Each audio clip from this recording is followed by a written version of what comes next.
I will go ahead and start recording.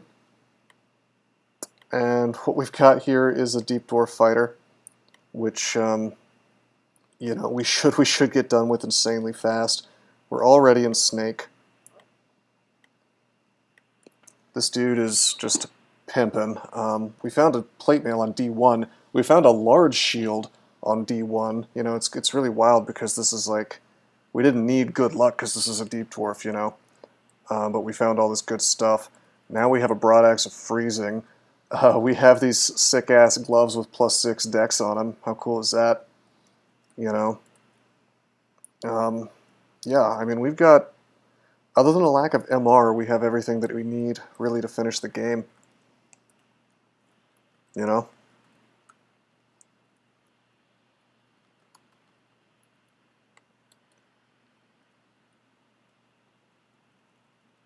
So we're just going to casually do Snake 4 now.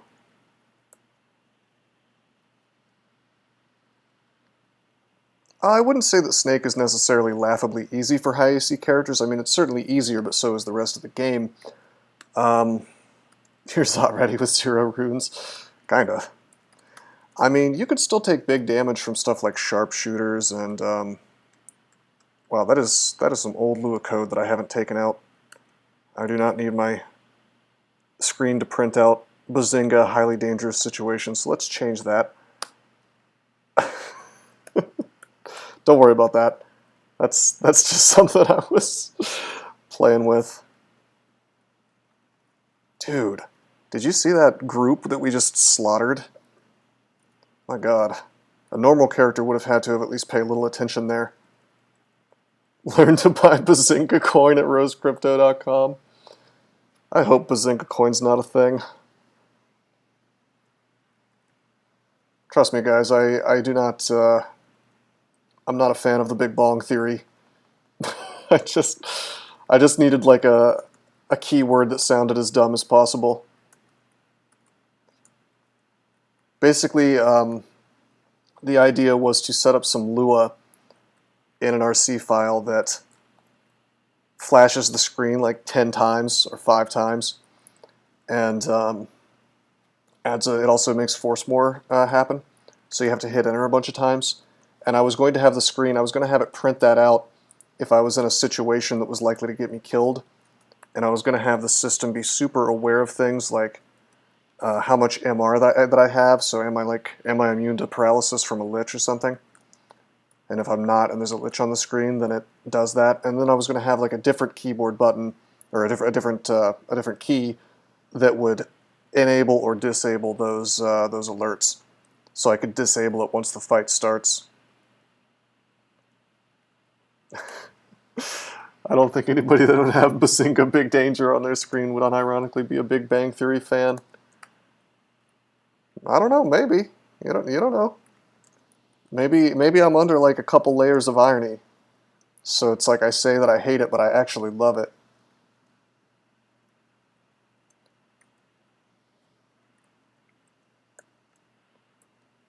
I dated a girl once that was really into the Big Bang Theory, and that's how I knew that that relationship was not going to work out. That was the curse of death right there.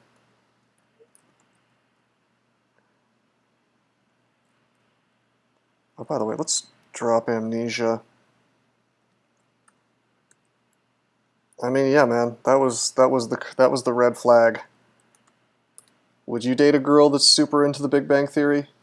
I mean, I guess I would. I guess I actually would, you know, if she wasn't trying to get me to watch it with her.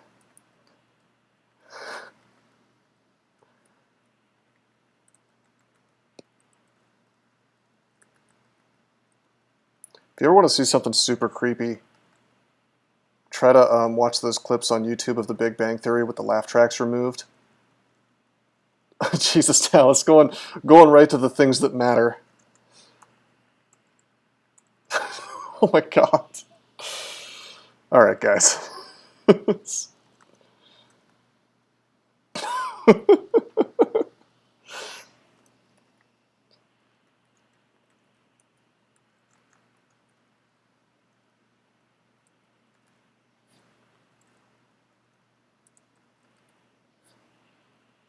I'm gonna wake up in the morning and find out that my Twitch has been banned for too much masculinity in this channel.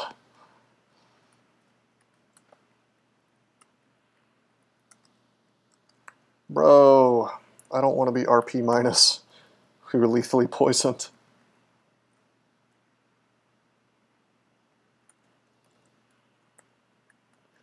Okay, yeah, but even with my high AC here, I could still take 45 damage a pop from this cheating sharpshooter here. It's not likely, but it could happen.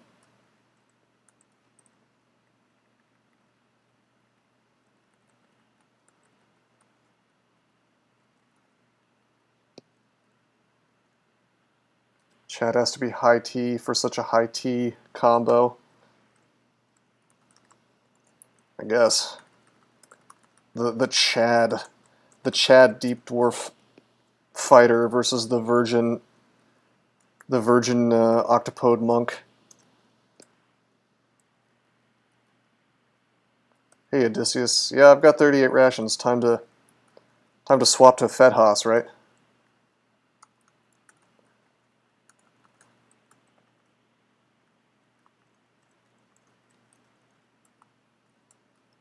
I don't want to be in line of sight of those sort of sharpshooters if I can avoid it.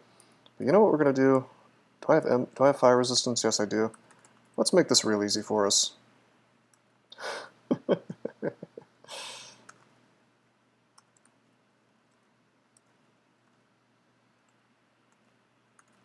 Just gonna casually tab through this stuff.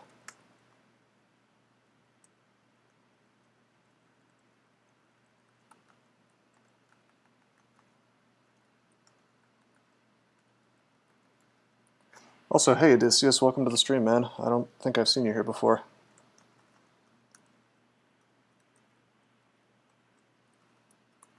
OpMo dies in Zod after 8 hours. Well, the optimal OpMo doesn't die at all once he gets to a certain point in the game, because he just starts casting stat form and then is broken as hell. My OpMo can leave the dungeon instantly, just without the orb. The ultimate maneuver. Oh, hello from Westnoth. Is that you, Hardwood?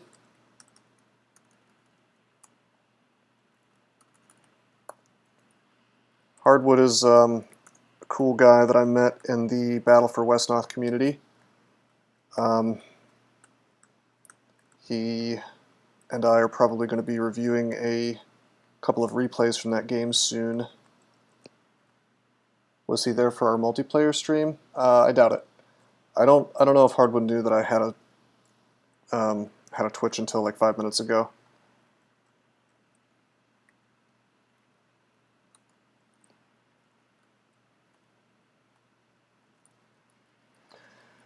But yeah, this is Dungeon Crawl Stone Soup Hardwood. It's a roguelike game. I'm playing a super easy combo right now, but what I'm trying to do is I'm trying to duplicate this kind of famous, in this community anyway, streak of wins that one of the original devs made. Oh, okay. Oh man, he hates that. He's going to give you the business for mentioning that. He gave me the business when I mentioned that I preferred the Advance Wars mod.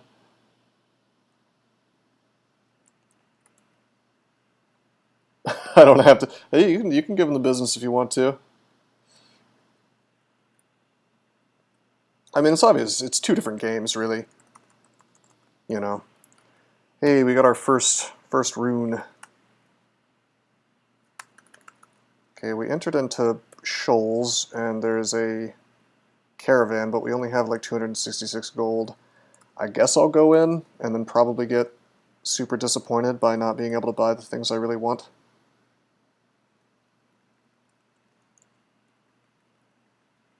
Whoa, it's Donald. What up, Donald? Put the steam on him. Put the steam on him again.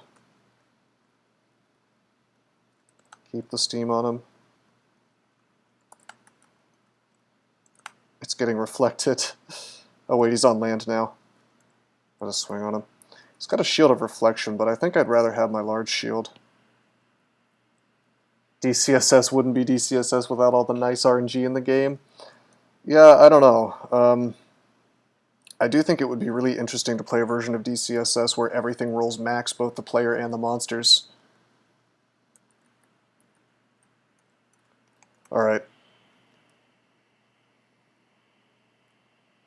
Alright, there's nothing in here that I'm super sad about missing. We only have 307 gold, okay? So we must choose wisely. I see that there are a shitload of super cheap, awesome potions. That's probably the direction we're going to go in. The other option would be one of these sacks of spiders. But, I mean, I'm pretty sure that haste. Aren't you going to try scumming for gold or something, Rose? You're leaving a lot of stuff on the ground. Well, actually, that's the interesting thing about this game, is that there's no such thing as, like, there are shops, but you can only buy. You cannot sell. So it takes away a lot of the sort of lazy, well, not lazy, the tedious grinding where you like try to pick up every stupid thing on the ground, you know, and it's really kind of, like, there are things that I bitch and moan about in this game, but I have to say that core element of it is really good, because it just saves you, you know, imagine that, you know, you don't have to spend the time to, it is obvious, but like, I've never really heard of a game going in that direction, and at first, you think to yourself, like, oh, this feels bad, you know, because you're just so used to the grind, but then you kind of realize maybe it's an improvement, you know? Alright, we pretty much spent all of our gold. I'm going to leave this bazaar. Normally, hardwood, normally I'd have to spend a lot more time thinking about these fights, you know, but this is like, we're playing one of the easiest combos in the game where you can sort of autopilot your way through. Yeah, it's called, it's funny that you said you're tapping through them, because in this game it's actually called tabbing, because you press the tab button, which automatically moves you towards an enemy, you know?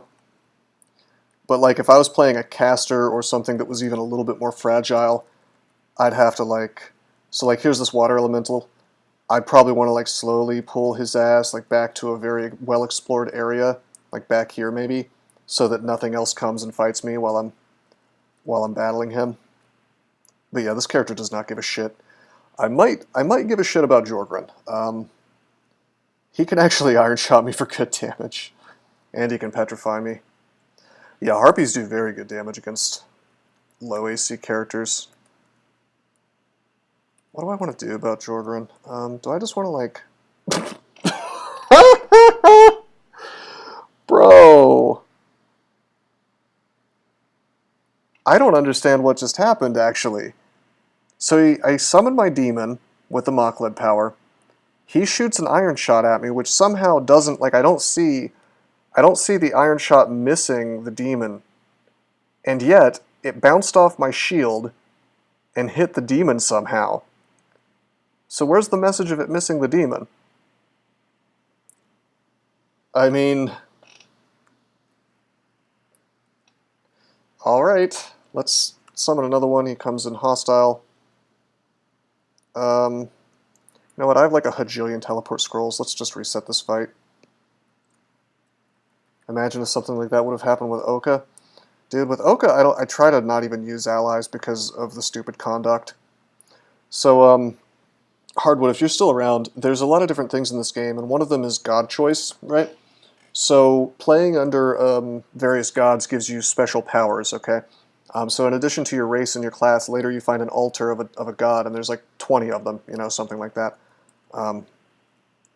There's, actually, if I do Control-O, I can see the list.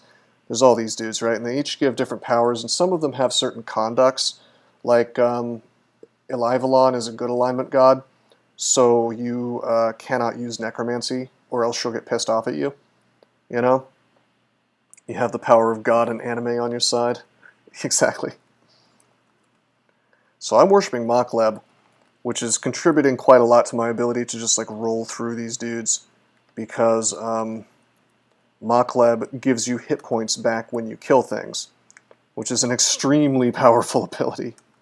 He also lets you summon demons, which sometimes come in hostile.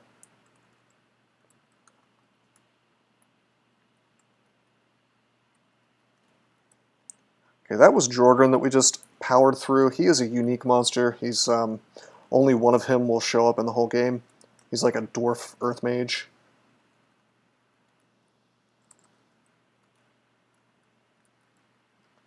And he can be pretty tough, which is why I had to kind of use special slow tactics to take him down. So the goal of this game, that's just more experience if they come in hostile. No, they're considered summoned units, so you don't, from summoned units, temporary summoned units, you do not get experience. There's that's one thing about this game, it generally makes it difficult, if not impossible, for you to farm up experience. That's kind of the philosophy of the game. Sometimes they stick to that, sometimes they don't. Ooh, I am tabbing and I shouldn't be. That is Nicola. Alright, this dude is like an electro master mage type guy, so we're going to drink a potion of resistance so that we are resistant to electricity. Yeah, Jorgen was hostile. Pretty much everything in this game is hostile, with some very rare exceptions. I'm going to drink a potion of haste, which lets me both move and attack faster. I'm actually going to drink a potion of might, which will turn me into like a king pimp damage machine. And I'm going to drink a potion of agility, which will pump my EV up. And then we're just going to watch... Okay, we're going to watch Nicola jump into the water. I didn't want that to happen. Let's use Sack of Spiders. That'll give us some spider friends. Order them to attack Nicola. I'm going to chug down a potion of flight. Nice drug abuse. This is not... It's not drugs, it's just... it's magic, bruh. Box of Beasts.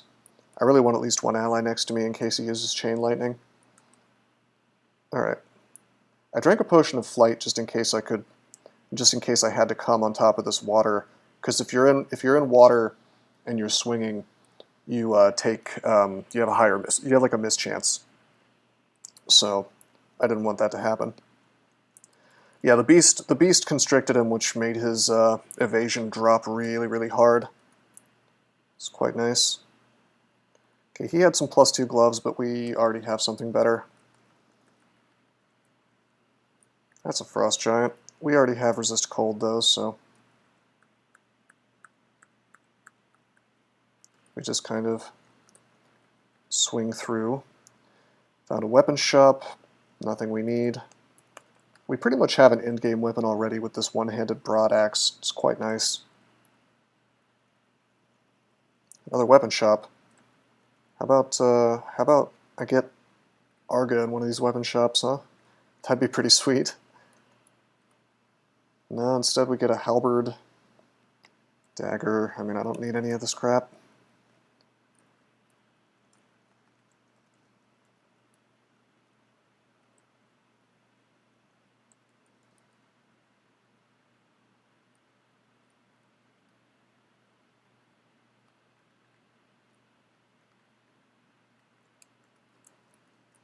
Distillery shop. A lot of shops on this floor. I see that there's more haste. Haste is like the best thing in the game, so we will buy that. Mark these other ones for purchase for later. Definitely the cancellation. We'll go ahead and buy the might. Haha! Cyclops Vault. Holy shit, there's so many. There's even a stone giant. Normally this would be like horrifying, and it kind of is a bit dangerous, but because these dudes throw rocks, throw large boulders at you, and can do a ton of damage. I left some gold on the ground earlier. Usually automatically picks up gold if I explore, but I can check. Let me kill this stuff and then. All right. If I search for piece like gold piece, how did I? What? Oh, was it here? Is this what you're talking about? This is a special vault I don't want to go into because there's a bunch of really nasty things that could cause problems even for me. That's over in Snake. Found some books, some spell books, but this character is not casting spells. He's a big dumb Golumba who basically just swings his axe at things. Yeah, Auto Explore picks up gold automatically and other things that you want. Anything really that you've told it to.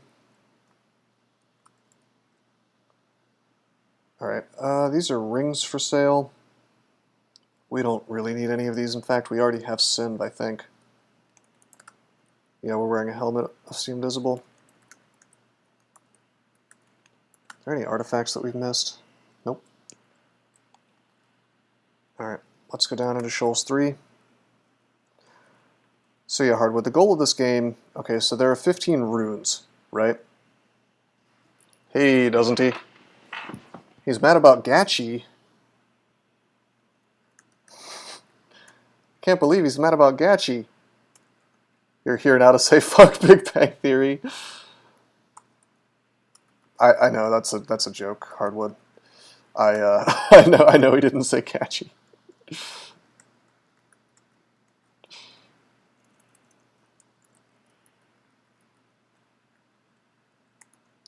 I have this theory that the Big Bang Theory is actually like single-handedly responsible for creating the most annoying aspects of quote-unquote nerd culture and popularizing them and basically ruining the universe.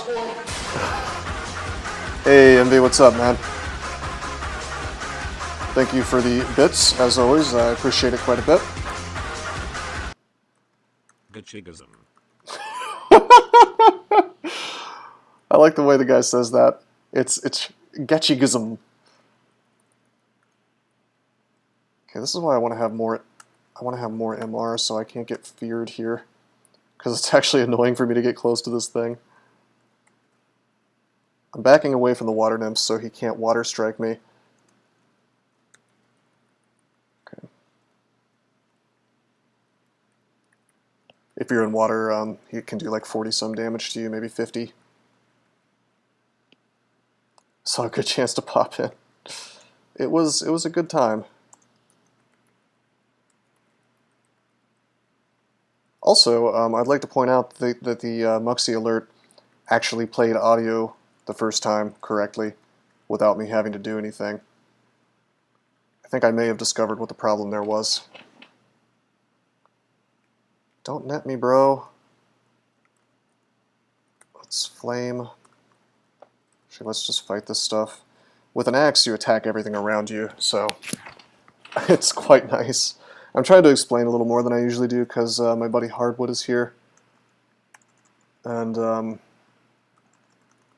also, I missed that Flugkiller was leaving. If you're still listening, I'll see you around, Flug.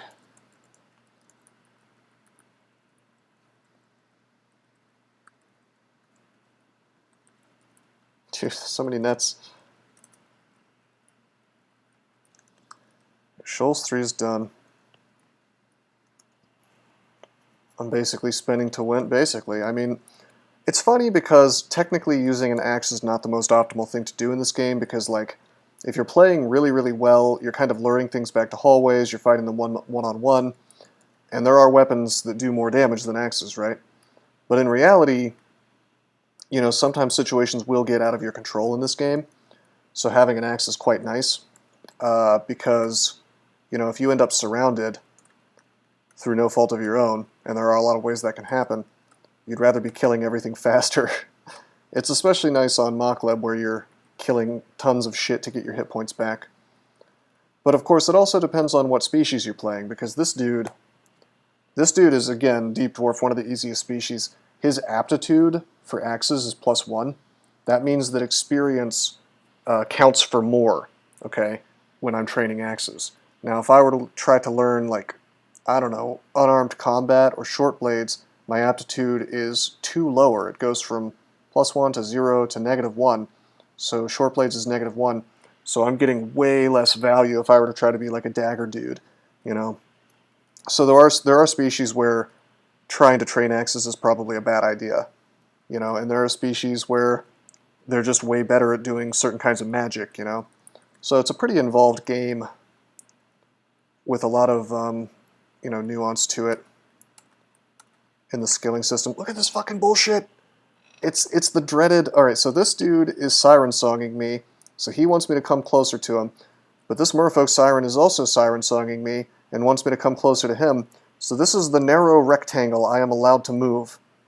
This is some bullshit is what it is. But nothing is prohibiting me from just like shooting off this Ice Blast wand and killing one of the dudes.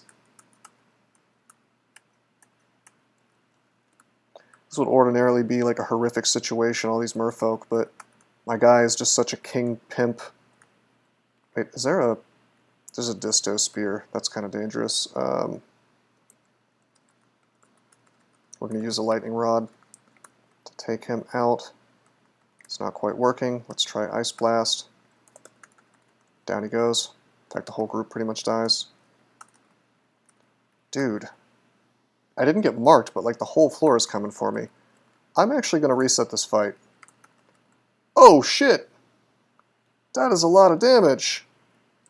Hold the phone, man. This could be dangerous. We don't even have a blink scroll. Let's fear this stuff away with a scroll. Stuff starts running away. We teleported from the telescroll. Envy, I made you a VIP. I've been adding people over the last several days, just if I've noticed that they come to the stream a lot, or if they donate bits, you know. If they seem like they're here a lot, then yeah, the alligator turtle was doing big damage to me, but I think most of that damage, and I can look through the log, I feel like most of that damage was actually coming from the water Hitler, aka the water nymph. Or maybe just these branded demon tridents from the impalers. I'm not sure what did that giant hit as I moved, but... Huh. Yeah, I guess it was the alligator snapping turtle. There it is, 2 exclamation points, so that's a fair amount of damage. But yeah, Envy, it's think of that as like my way of thanking you, you know, for being around. I do appreciate it. Does the game not tell you how much damage each thing did to you? It does, but not in numbers. It's the number of exclamation points. And by the way, I agree that it should tell you how much damage it does. This is like one of those lame obfuscation type deals. You can change things in your config file to where it'll actually tell you the damage range that represents if you want. But it's pretty obvious that the alligator snapping turtle did quite a bit to us. And of course, you could just count if you looked at your hit points and only one thing attacked you. You could count and figure it out that way. Anyway, I am going to try to enslave this guy. Alright. We have barbs in us because the manticore put that right into my face, so moving around will actually hurt me. I'm going to use my inherent deep dwarf ability to just heal myself a little bit, possibly at the expense of my mana, permanent mana. But this is pretty safe. There's really just these little baby merfolk can't do much to me. It's the impalers that are really worrying. Let's order our enslaved ally to step forward and start attacking the other big boy. He goes down. Alright, let's attack our ally because he's eventually going to go hostile anyway. We'll take his ass down. Cool. Oh, I'm going to back off. I want to get away from the water here. Okay, take down the Aquamancer. Good strategy for real life. Are you referring to me enslaving a merfolk? Surprised a meme like me got VIP, even though I have no idea what's going on in this. Well, I don't know, Envy. I mean, I appreciate when people, you know, hang out on stream a lot, you know? Because, like, that's what helps really grow the stream is people who stick around and show up at the stream regularly, you know? People who chat as well.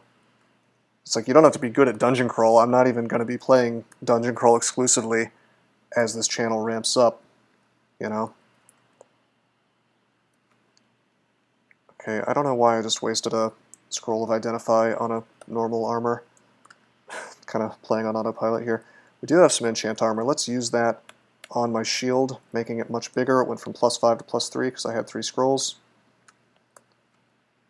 Oh, good strategy for real life. Attack your allies because they will eventually turn hostile.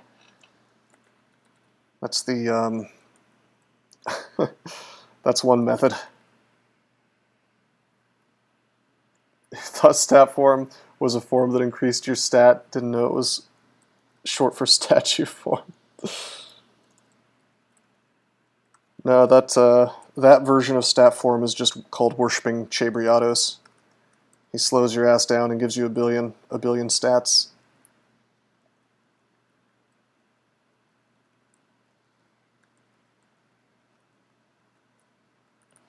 Don't worry, Envy. Envy, I believe you're from WaifuGate stream, so that means I'm gonna have to start playing some MTG online for you to know what's going on, and have them ship me like 5,000 pounds of cardboard drawings. I actually used to play Magic the Gathering, but I did it in person. I never played online, and I eventually gave up the hobby because I realized it was like just kind of a money sink that also filled my house with little cardboard pieces. I thought WaifuGate pretty much only played MTG.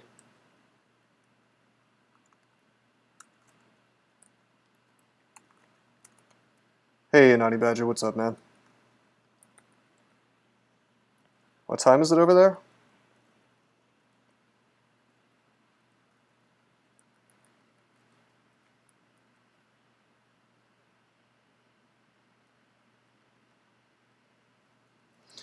Yeah, you know, Envy, they have like a crazy streamer house over there. Like every single one of them streams.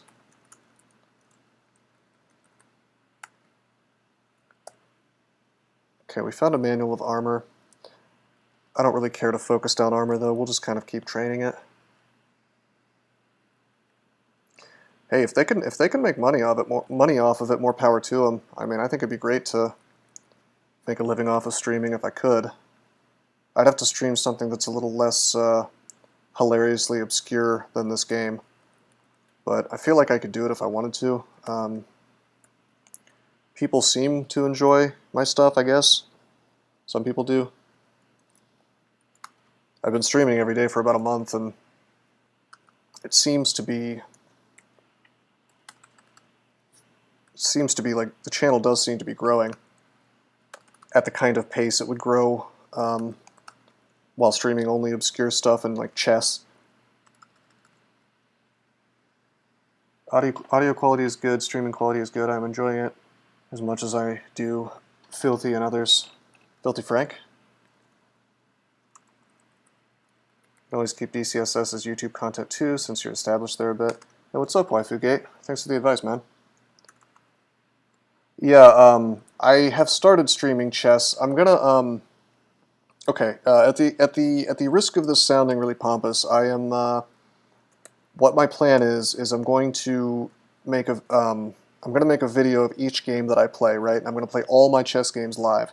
I don't know how much I'm going to devote myself to this, like how often I'm going to stream chess, but everything that I do, I'm going to record. I'm going to put it on YouTube, and I'm going to call the playlist Journey to Grandmaster, and it's going to be like a person who really casually or doesn't play chess at all, just like playing and seeing how high of a rating I can get.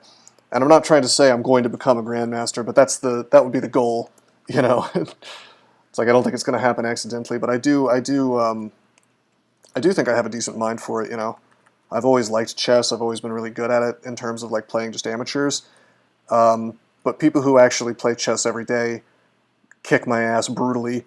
So I haven't played enough games on light chess to get rated yet, hardwood. But I know a guy with a rating of like 15-13 beat me, kind of like barely. So I must not be that good yet.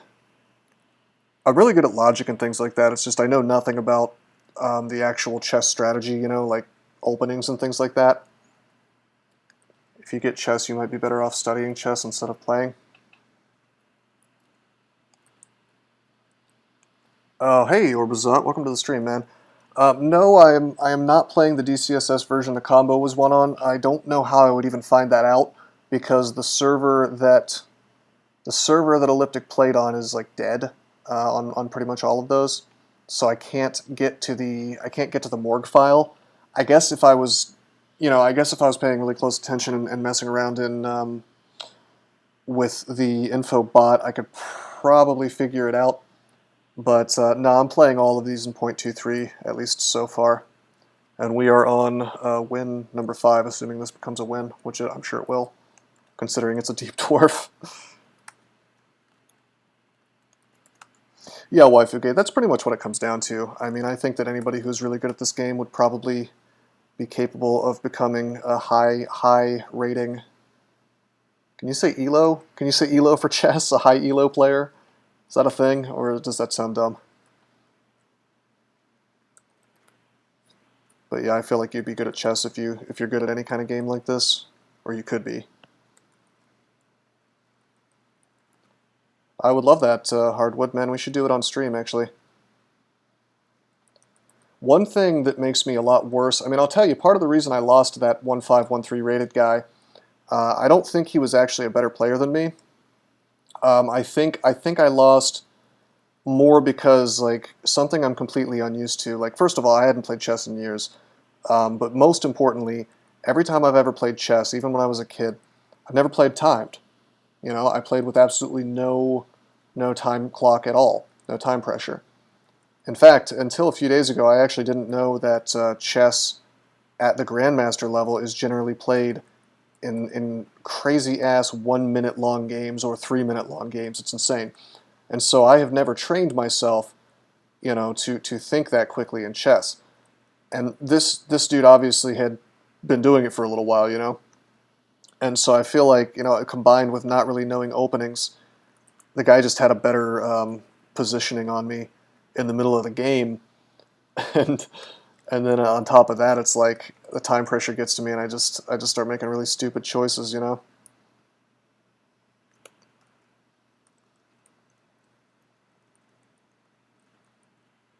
It's funny. The Morningstar EOS. It has a halo and electric. I guess I should carry this, because it will give me a swappable resistance to electricity. I'm gonna drop stones, and I'm gonna drop the sling. By the way, earlier I picked up the Mace of Variability. I can't actually use it because I'm using a shield, but it would be kind of cool to chain chaos. I'm not going to show that off, but it is a neat weapon.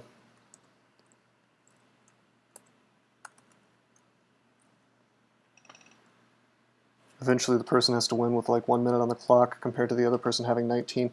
Yeah, my friend Talus and I played a quick game, and he's rated only like 919 or something. And at the end of the game, like I had developed a better position than him, and at the end of the game, I experienced it from the opposite end because the time pressure got to him, and he just started making super bad choices, which of course like I was probably doing too, because it was just like one.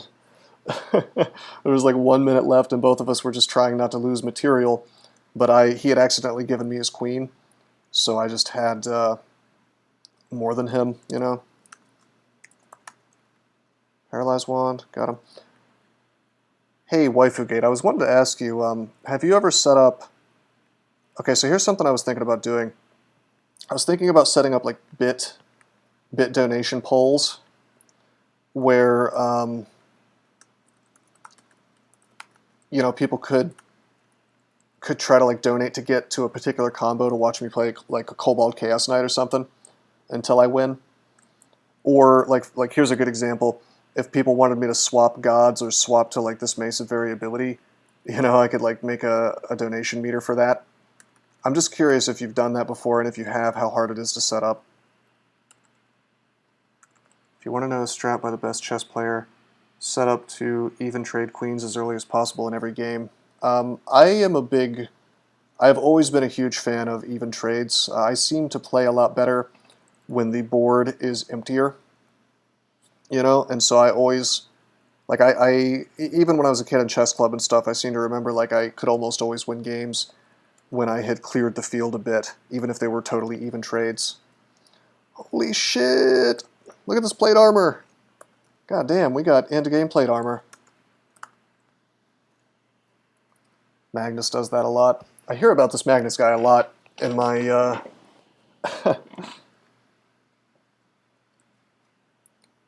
like I have friends who play chess and they talk about Magnus a lot. Wifegate, I think you can do like a chat versus streamers, and you set donation goals to do things to swap gods up, or go through godless runs on a non-demigod.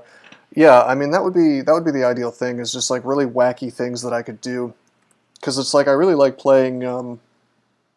I like playing to the crowd, but I also like making money.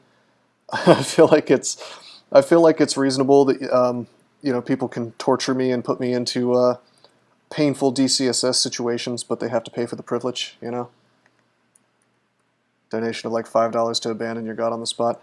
Yeah, and I'd have to set up certain rules so it doesn't just immediately ruin the run. Like, I'd have to be a certain level for that to kick in. But I think it could be fun. I think it could be like exciting. Like, for example, right now, like I was saying, the Mace of Variability, it's not an optimal thing for me to use it. In fact, it's pretty suboptimal, but it would be kind of hilarious to use, because it's a two-handed weapon. I'd have to get rid of my shield, you know. Something I would ordinarily never do, but some kind of poll like that would be more encouragement to do wacky stuff like that on stream.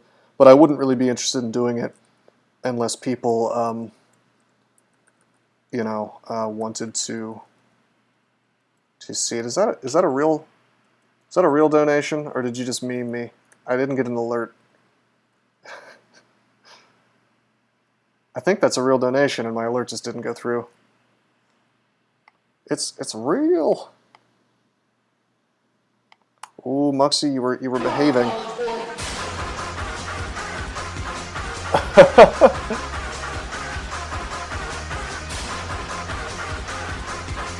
All right, guys. I guess I'm using the mace. I'm so confused though. Anani Badgers went through, and I see it in Muxy, but then Envy's didn't go through in Muxy, and it's not appearing at all. But I do see in the leaderboard at the top right, it says you have 761 bits, so I know it went through on Twitch, but then Muxy just doesn't see it. I gotta get a handle on this this Twitch streaming shit, man. Like, or maybe I just need to abandon Muxy. But yeah, that seems like a fair enough price, guys. I guess we are... I'm going to have to play more carefully, but I guess we're using the chain chaos. What are you confused about, doesn't he? No shield, 35 SH gone. Yeah, it's a big downgrade. But I've been paid... it appears I've been paid $5 and then $1 from another person. $5 from Envy and $1 from Anani Badger, which is a totally fair price for me to force myself to use a two-handed mace of chain chaos. Let's do this, man. Should be fun. Should be exciting. If I can find where the hell my shield is to drop it. Okay, we dropped the large shield. We stopped training shields. You thought it was an emote named Kappa 500, but I have too little faith. I don't think... Envy seems like a stand-up guy. I don't think he would try to trick me like that. And plus, I think the most obvious answer is that Muxy has been a naughty piece of shit the entire time that I've been using it for alerts, so I would be completely unsurprised that it just didn't see something. Although I am curious, you know, the computer scientist in me is really killing me, you know. Well, the thing is that I can highlight it, you know, it's clearly separate, and it's purple. Like, I don't think anybody can turn text purple. If yeah, no, I believe it's real. I'm trying to understand why it is that Muxy would see one but not the other. I'm trying to think of it from their back end. Why that would happen. I wonder if it's like, is it just like a web service that, you know, like a web service that comes from Twitch where it sends the, you know, alert or they check it every few seconds or something, or how exactly that works. Packets get lost. All right. Well, guys, I appreciate the donations. We got our first chain chaos. This weapon is fucking wild, okay? I've never used it before, but I have a vague understanding of how it works. It's like chain lightning, only it just like pops off on a bunch of different stuff, this random chaos effects. So the Arc of Chaos hits the orc. I guess it does damage and then does a chaos effect. So these little orcs didn't have enough hit points for it to do anything. But check it out. I hit the orc speeds up. So we can actually make our enemies stronger with this thing. So I better be careful. It's a blind sin. It doesn't wait on axe or anything. That's what I figured. I figured that was... Because I've programmed a variety of like payment processors and things. You know, I had this site where I was trying to sell e-cigarette juice a while back, and I wrote my own, like I basically wrote Shopify, you know, only I made it myself. So I had to create like a payment platform for that, which hooked into things like Stripe, and you had to be concerned about that kind of thing. Waiting on a response and doing verifications at scale causes up to 4x server load. Yeah, verifications fucking blow, man. I've never really worked on things that are like super enterprise with tons and tons of users.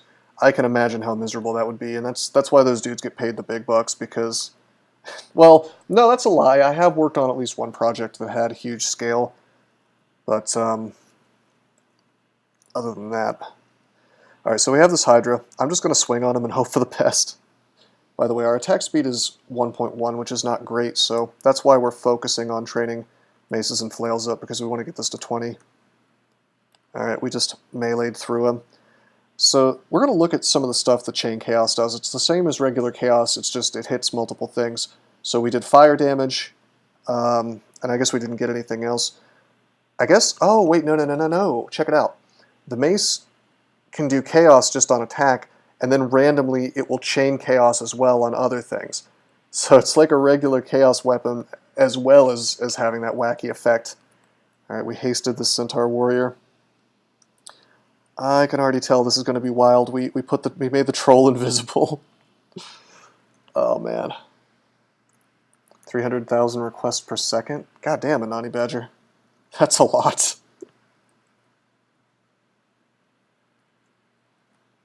Anyway, we're not going to see anything too crazy happen yet with this mace until we're in a place that's a little more difficult, because the dungeon is weak for us right now. You know what I'd really like is I'd like to get some magic resistance. Texas School Online standardized testing. Interesting. Yeah, a lot of the jobs and the things that I've made have really been things that are like lower scale. I guess I did build something for my old college once. I was briefly working as a Flash programmer, building like educational tools for the medical campus of the college I was in. Basically, like pin the tail on the donkey type shit. Like where is this particular bone? You know. Okay, I'm looking for body armor, and the reason for that is I want to look and see if there's any branded body armor. It looks like there's one. This chainmail. Hoping to get magic resistance so I cannot be paralyzed. That's fire resistance. Well, cannot be paralyzed by orc sorcerers, because they still have a 5% chance to do it. But you know what? Even without total immunity, I think we're reasonably safe to go into orc. It'd be a little better if I had Arlek, which we kind of do. Look at this weapon, dude. It looks like a rainbow fan if you look closely. What is going on here? I wish I could make that image bigger. But it's basically like a stick with a fan on it. I'm going to paralyze this sorcerer at range. Well, we're going to try to with our wand, so we don't risk getting paralyzed too much. It's a really weird tile. I also see a fan there, right? I'm just imagining me slapping people around with like this rainbow feathery fan. Rainbow tie. Yeah. This could very easily create some interesting situations. But yeah, I mean, I would be open to taking donations for all kinds of wacky things. Like, I don't usually do 15 rune runs, you know, if somebody wanted to see that. That Ragondan guy, the French dude who shows up in the early morning in his time, but really, really late my time, he's always asking me to do Tomb, something I probably normally avoid like the Dickens. You know, if somebody wanted to see that, they wanted to donate to see it, I would be way, way, way, way more inclined to do that. It did reaping, so it raised a zombie. Will they attack near Orc Priest zombie? Yeah, I don't care if we chain chaos kill my zombie. Oh, fuck me! You guys, the best axe in the game spawned, but I'm not allowed to use it. Not allowed to buy or use Arga because Twitch donations. RIP. Doomed now. Oh man, it's at speed, it's even got MR+, fuck me. Alright, try the scale mail instead.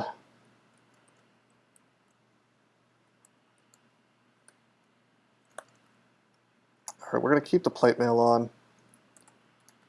It's better. We got the ranged ending. It's going to be a bunch of centaurs and just stuff with crossbows. Hey Talos, what's up, man? I was telling people about the game we played in chess, where like time pressure seems to be what killed you more than anything, and I just had a better setup when the time pressure really started to kick in. Envy, basically, really beating this run gets me nothing IRL, but you making me lose the game for money gets me money. See, that's not how I would phrase it, as funny as that is. Like, honestly, the game becomes more interesting for everybody, because, like, suddenly I'm challenged way more. I mean, like, a NaNe Badger and you single-handedly turn this run into, like, a boring tab fest to something that I actually need to be somewhat careful on. So I mean, that's kind of cool, you know. It makes for like it's like a win-win, you know. You guys get better content, I get money. I think it's fair. All right, let's paralyze this guy as well. Ettins can do a ton of damage. Okay, that's we abyssed the ogre. Is this training for the Centaur Chaos Knight? It might be. Is it possible you avoiding Tomb and other branches might cause you to have problems winning weird runs? E.g., you failed Abyss, but you usually avoid it until later game and such. Maybe. I mean, it's possible I could get rusty on things like that, but I don't think so. I mean, I certainly, if I did Abyss more often, I guess I'd be better at it. Like anything, really. But it's hard for me to believe that that plays more of a role than just the game's RNG being really ugly to me. Although I will say that the fact that I don't do ziggurats 100% was the primary reason for me failing that ogre wizard. The fact that I haven't done a ton of ziggurats. Like, I know how to do them, but I haven't. You know, I did like a mega zig guy where I did like 50 some ziggurats or something like that. But like, what I haven't done is done like a single full ziggurat on that many characters. Maybe like 5. Maybe not even that. So, like, I had just forgotten in the heat of the moment that Lignify is actually a legitimate tool on really tanky characters that are in tomb floors. Especially if you are immune to clouds by way of a scarf.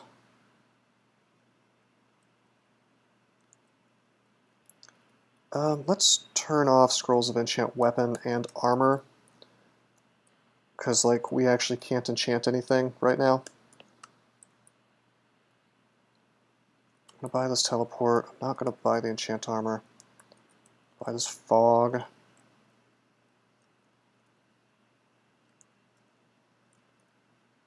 Okay.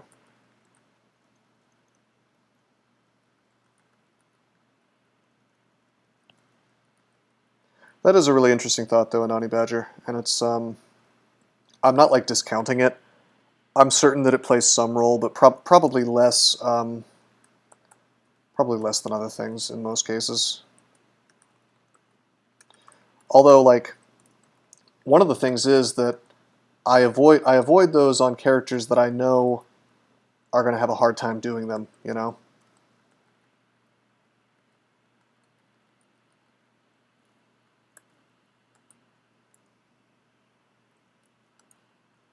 I try to save those for runs where it's ideal, I guess.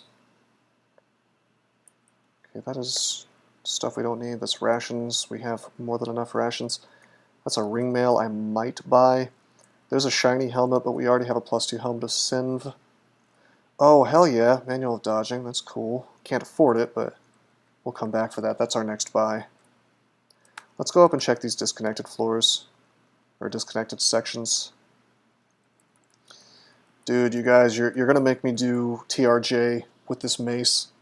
That's going to be exciting. No shield TRJ on a melee guy. And chaos. We might do that right now, actually. Resist corrosion. We have our core. We have our C+. We're lacking a bit of MR. Golden Eye. 18% confused chance. That's too much. So we won't do that just yet. What we don't want to get is get chain confused in there.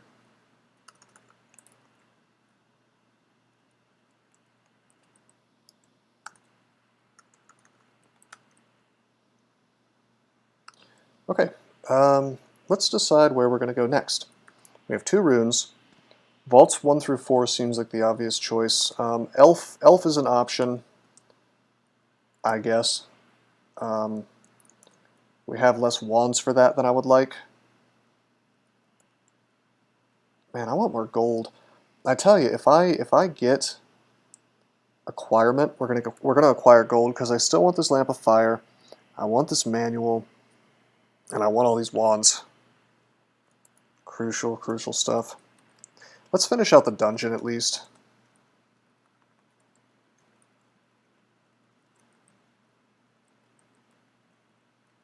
This will be super easy. These are generally, outside of really obnoxious vaults, the dungeon is really easy throughout the whole thing. So if you try to go down here when you're... And honestly, it's weird because with the new shaft, oh, we just zerked this guy. Damn. With the new shaft system, it's really foolish usually to even go past D9 if you can avoid it until you've already done like all of Lair and maybe even Orc, since you're likely to get shafted after 10, and like getting dumped into D14 or whatever is miserable, as we found during that CSDC game. Gonna paralyze me? 6% chance. That's not so good. Okay, the File of Flood saves me. Okay, we know what book this dude has. It's the Crystal Spear book. Let's not get Crystal Speared. Order the dude to attack. Swing. I don't care about my Chain Chaos. If it hits the Water Elemental, so be it.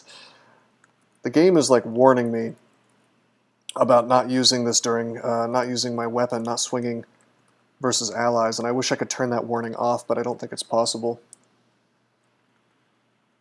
Luckily, we won't have allies that often. By the way, I'm considering myself allowed to swap off for other weapons, but only to get things like RLX for a little while. That probably won't happen, though, since we've already met Nicola. Maybe versus Titans. Although we have like, well, I was going to say we have a huge stack of resistance, but we really don't. A Chain Chaos.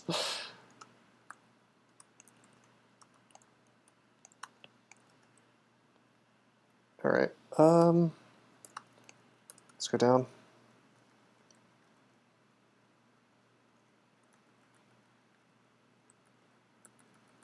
We're tanking surprisingly well, despite lacking a shield and regularly zerking things.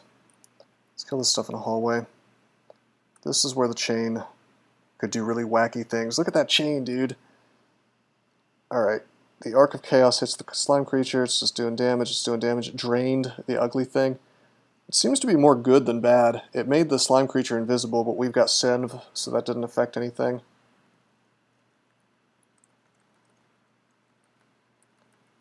This might be more noticeable on something that's not a DDFi.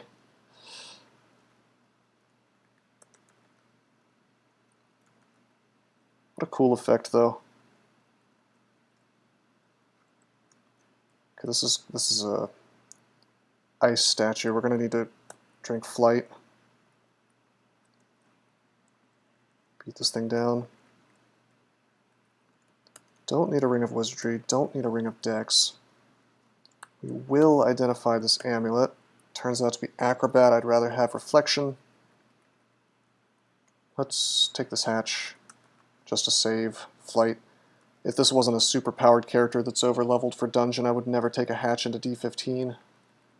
But given how strong this guy is now, we've already done both of our S branches, that is to say the lair branches, even without a shield and this wacky-ass mace, I'm happy to tab through. What would be really interesting and kind of horrifying is if the Chaos Arc could arc back to me. That would be wild.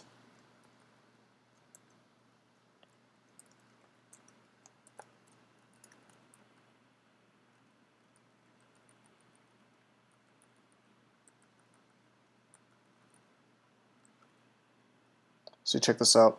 I wouldn't take this damage if I had a shield on. I'd probably block almost all the attacks. Goes to show just how amazing shields are, you know?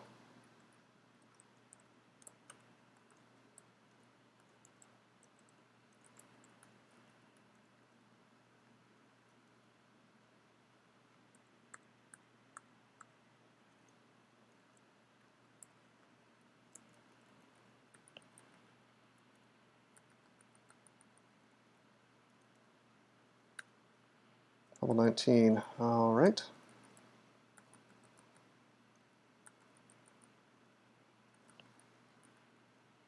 Sentinel's Mark. A little too late for the fact that I've already finished the floor. All right, dungeon's done. I think this is kind of a weird run because we have not found MR Plus except for except on Argo, which we're not allowed to use. So let's see.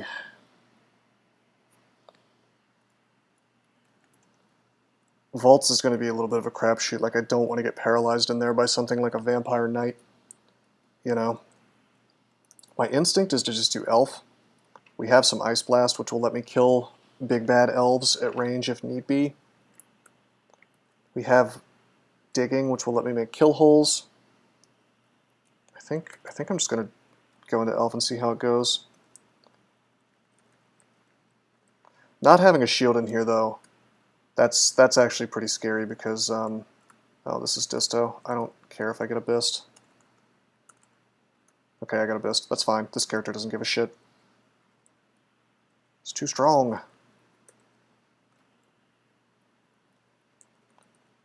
Watch this character just shit on the Abyss in a way that Hill Orc of Eli couldn't. And that really goes to show how different these kind of characters are. Oh man, we got double frail. We can work that off. They're going to be tanking large A-bombs with no shield. This guy I want to paralyze so I don't get mutated for real. That's a Lich.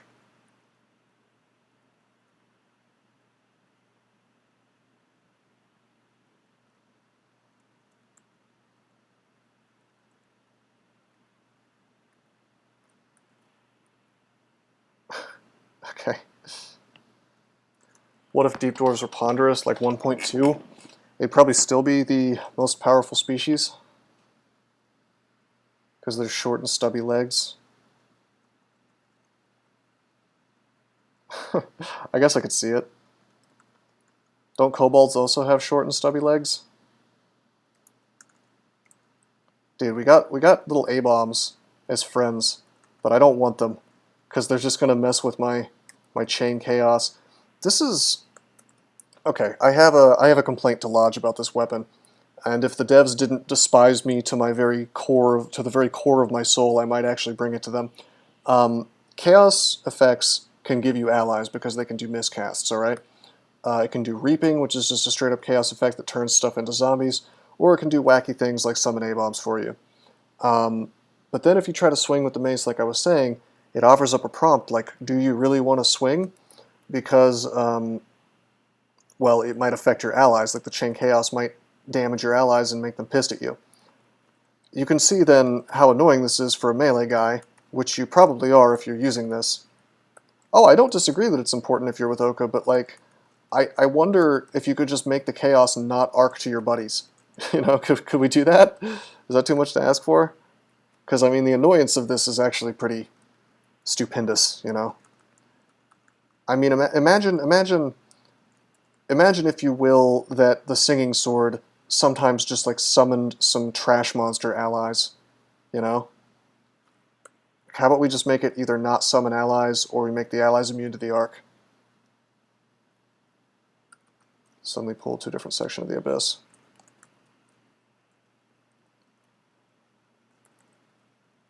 Part of the reason I'm able to just shit on this is not just the fact that this character is more defensive than the other one was.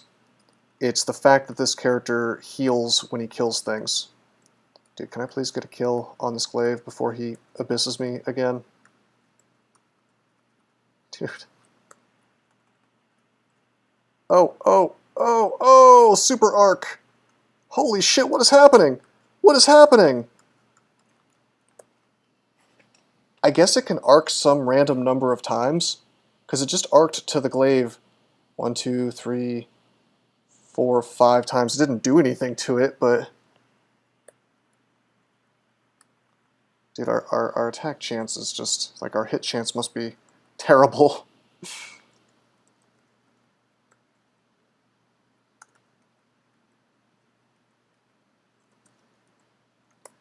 That is an Orc Sorcerer, or excuse me, a Deep Elf Sorcerer. Let's kill him super fast with Lightning Rod.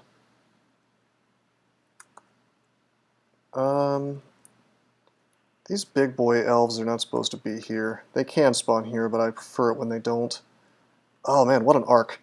So we hasted one fire elemental, we paralyzed another, and we're petrifying the Deep Elf Mage. Are we having fun yet? Actually, I want to kill the mage. Okay, we could get tormented, but we're not going to get hellfired. Could get paralyzed by this chaos spawn, but that's not super likely. Okay, kill the demonologist.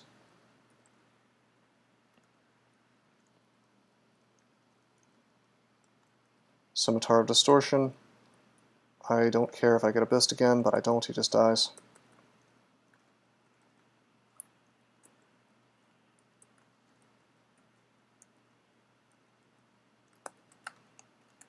Don't want to take a hatch down. Game really wants you to get the Elven Rune. Hey Wesley, what's up? I was paid off to use this mace instead of a shield and an axe, and almost immediately afterwards we found the best weapon in the entire game, which we're not allowed to use. Arga the Mithril Axe Speed MR+. It's hilarious. I actually really like that kind of thing, to be honest.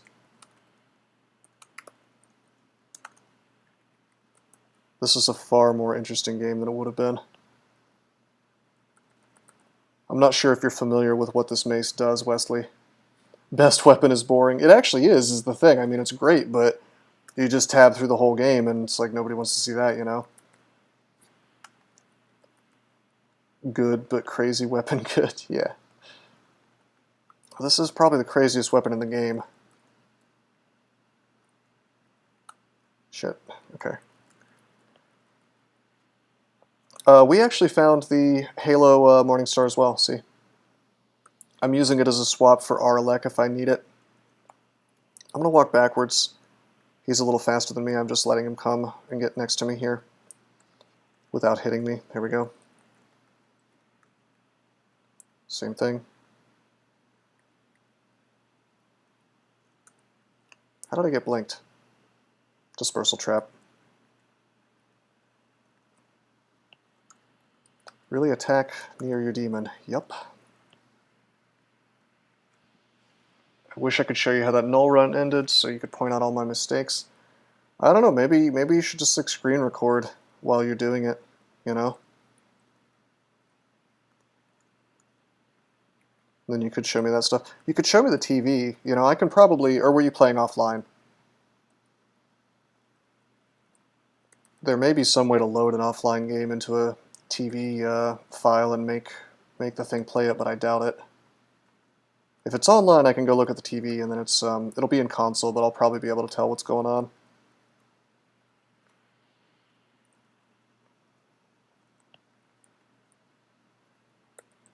I don't know how much commentary I can provide on it though, because it's like very, very hard to understand. It's online on the Paris servers. Oh, CXC. Then yeah, I guess I could look it up. I mean, just by seeing your morgue file, I bet I could point out some things. Well, not skilling, because it's a null.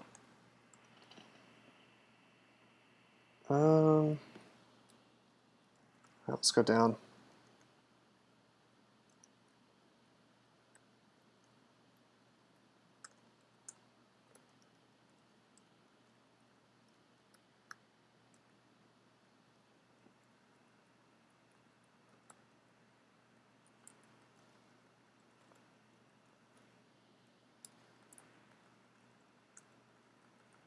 Okay, this is the end vault. Let's back off a bit. This guy can make elementals, so he's going to fuck up any kill holes I try to make right on the spot like this.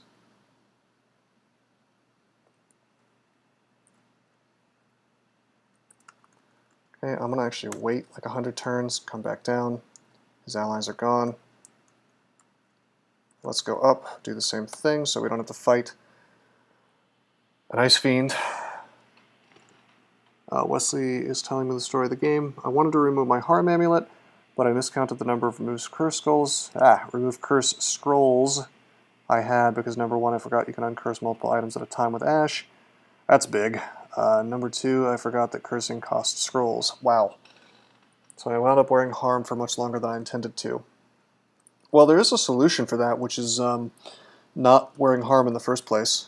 Some might say that's the most optimal thing you can do with harm, is to pretend it doesn't exist.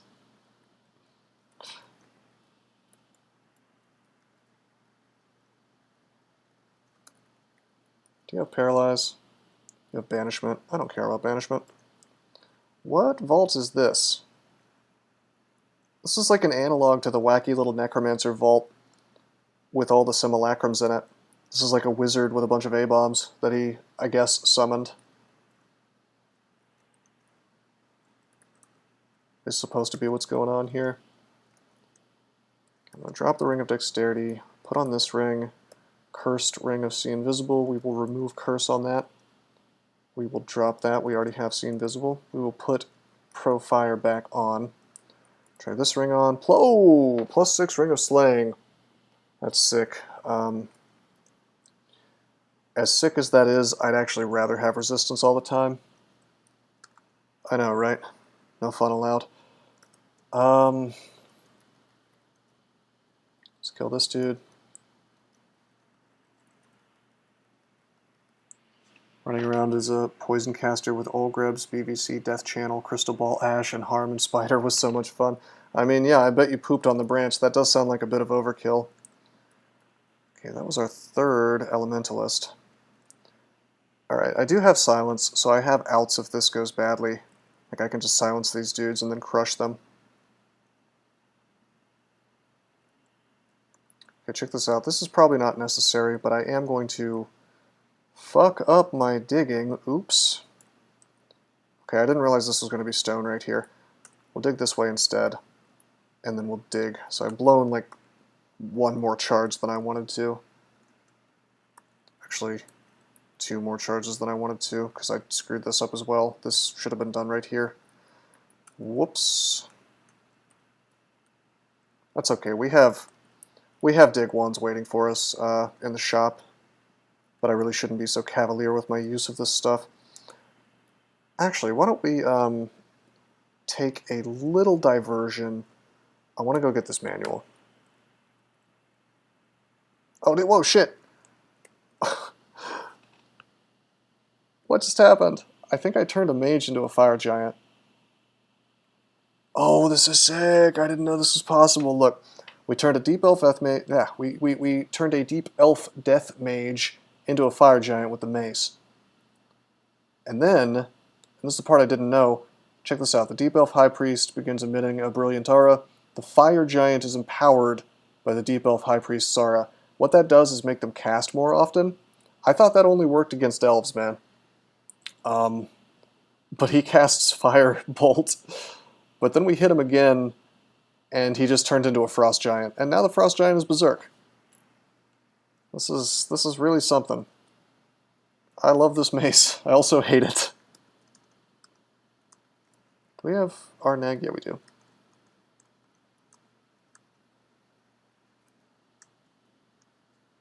Okay. Take down the Death Mage. Take down the Frost Giant. Mace of Memery. Yeah, basically. Does not help you recall things, just memes on... Yeah, it is memeing on me pretty hard. Alright, we will buy the book, or the manual. We will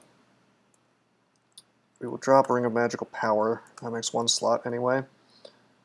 What else do we want to buy? Anything? Why don't we train nothing but, well, I still want to push maces up, but why don't we train nothing but maces and flails, armor and dodging. Armor goes to 20, dodging goes to 20. We'll try to get good use out of those manuals, you know. Suddenly it's starting to matter what I spend my experience on, thanks to this mace. Because we got to get it to Mendeley. We're a bit behind because we got access to Mendeley. Wow, Deep Elf Blade Master is wielding 2 -3 rapiers. Somebody, his blacksmith really fucked up. Oh god. I should have taken a step so I wasn't getting hellfired by this dude. Let's fog. Let's take a step. So we've got a high priest and we've got a I don't think he killed his friend Sally Roses. I think I did that, and he was actually smart enough to blast me just at the edge, you know, so that his friend wasn't affected. But hey, welcome to the stream, man. What's up? I don't think I've seen you here before, so thank you for coming.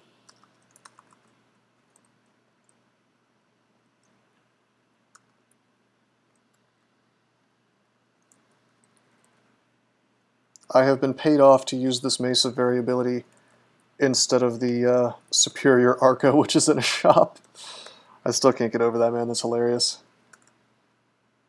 Oh shit, that was a good arc. We immediately abyss the Annihilator, and then we actually do a little damage to the Sorcerer. Okay, what happened to him? Did he teleport? No, we killed him. Okay, we actually teleported the High Priest with Chaos, and now we have a bunch of dudes here. Let's pull back. I don't want to fight all this stuff. Not at the same time, not on a melee guy, not with no shield. Okay, got a priest. A priest who has come equipped with a longbow, apparently. Oh shit. Annihilator. We one-shot the Annihilator, hell yeah. Big chaos on him. Okay, we could take 120 damage here. I think what we do is we go up. I want to go down the other staircase. This one, I believe. Oh shit, that was the wrong one. Oops. I'm going to heal up with my ability. This is the staircase I meant to go to. I'll shout a bit. Okay, he sees me. I'm trying to use positioning to wreck this dude. His friends... I thought his friends weren't here, but then it turns out his friends are here. Well, I cannot be hellfired from this position. They're not going to hit themselves. But nevertheless, this is a hell of a lot of elves, so let's try to kill the... Well, I wanted to kill the Annihilator with Lightning Rod, but it didn't quite work out. I think I'm actually going to spend an Ice Blast to do this. No, we're safe to go. He can't one-shot us. That's a Crystal Spear. Lightning Rod, finish him off. Works out just fine. Okay. Go into our handy-dandy kill hole, where we should have gone in the first place, instead of auto-exploring like a crazy person.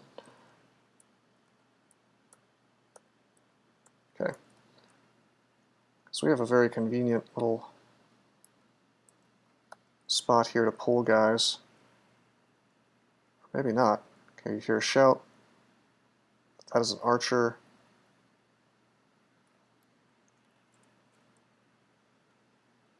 Got him.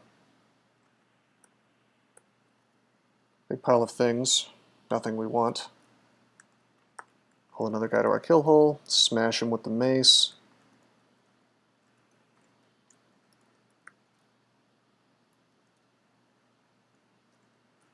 Oh. I'm going to try to melee this guy. Iron shots me. We actually kill him. Okay.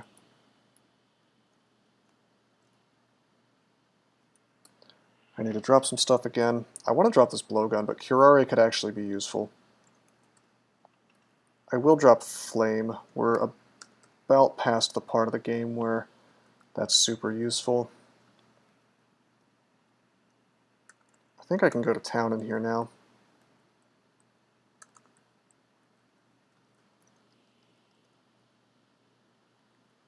Shit. Okay, we'll try to kill the Annihilator first.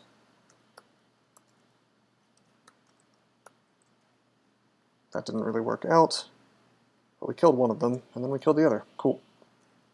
Gotta be careful, because this can do like 100-some damage to me. He is positioning to pull this guy. He is hasted, but I'm next to him, so what's he really going to do to me? The Flail of somewhere else.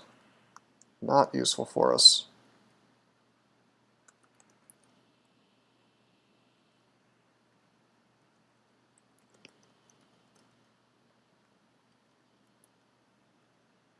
Phantom Mirrors.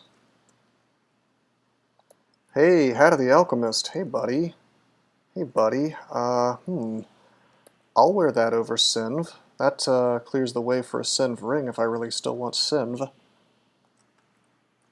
That covers all of our resistances. We can drop Ring of Resist Core. We can wear this completely sick ass +6 Slay ring, no problem. Drop those. Manual of Slings, no thanks. Clamp the Fire, that's useful.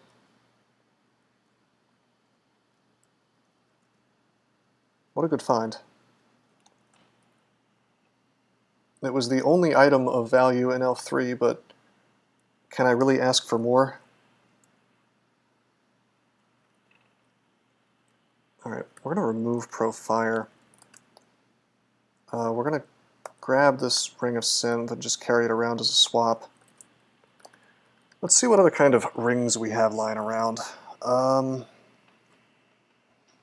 Gosh, I wish we had MR+. That would be solid as hell. Guess I could purchase that Ring of Dexterity, but that's sort of a weird buy. It's not like the worst decision I would have ever made in my life, but it's not great either. By the way, the hat gives us MR, so now we have all the MR we're ever going to need. In fact, I think we are already, yeah, we're almost immune anyway to Ancient Liches. So we can go do, we can actually go do Slime right now, which should be an interesting experience with this mace. As Palpatine says, I'm gonna do it. You guys ever see that? That actor, man.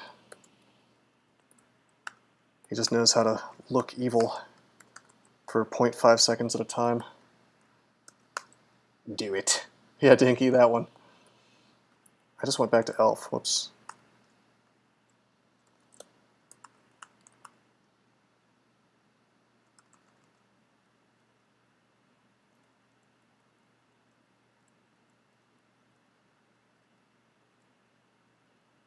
Okay, we're zerking these guys. I gotta say that the prospect of zerking an Azure Jelly doesn't make me too happy.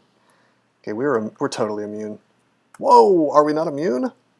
Fuck me, 1% chance? No way, I have 4 pips. I thought it was like high 3 where you're immune. How is this possible? Hold on a second. Oh, I'm not immune to liches. We must be like the lowest 4. Because like the thing is, when you're 3 pips, you know, all 3 pips, all 4 pips, they're not equal, right? I could have a character at 4 pips, you could have a character at 4 pips, and you could have significantly more MR than me. I mean, I have to be low 4 pips, I guess. Also, it's wild that these guys confused me immediately at a 1% chance. It's really, really cool stuff. That's okay, though. That's low enough that I don't think I'm going to get chain confused.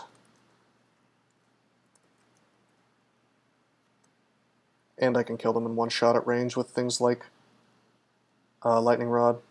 Do I have 1 MR source? Yes, I do. It is the Hat of the Alchemist, and by the way, doesn't he? I'm on a square 160. Well, refresh my memory. You can tell me if I'm wrong, because I very well might be. But isn't it true that some artifacts have like 1 or 2 pips of MR, but they don't necessarily have the same amount? You know, is that true, or am I making that up? Or did that change at some point? Do you understand what I'm saying?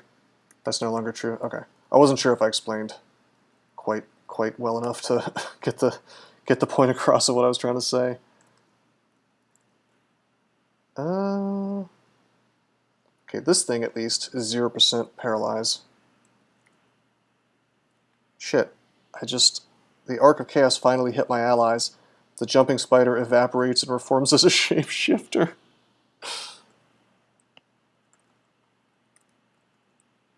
Dude.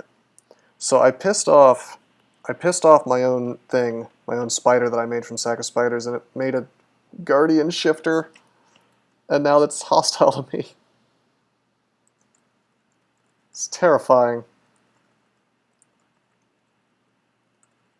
Let's go up. Let's go up. Surely that thing will disappear soon. Okay. No, he's still here, what the fuck? Wait 100 turns.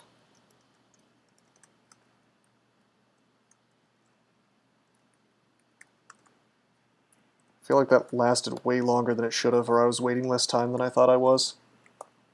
I made the Sack of Spiders because I wanted the Shining Eye, the other one, not to mutate me. I think we're going to do the same thing, only this time we're going to use a Field of Floods. Okay, those did not quite spawn in the place I wanted. He can still get me. I'm going to move here. I'm going to order my buddies to attack. I'm taking damage from the walls, but I don't care that much. I'm actually going to move here. Time will tell if this is a dopey idea. Let's swing.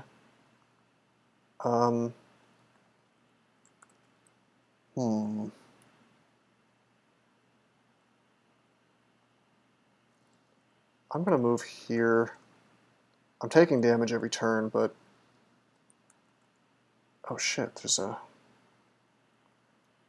You can see me now. Okay. Do I have mutation potions? Oh wait, I have 7 mutation potions. What am I scared of? I don't care about getting mutated. Not really. I mean, I'll use Ice Blast to make this not happen for me, but... Alright, let's enslave this big boy. Let's move on to squares and tiles that are not, that are not just going to own me.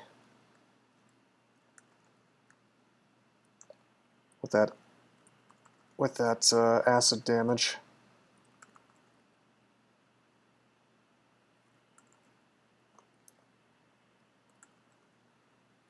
Whoa.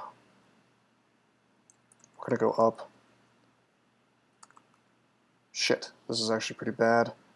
Remember, we do not have blink, so the obvious choices for getting out of bad situations are not exactly here. Let's charm this. Let's go up.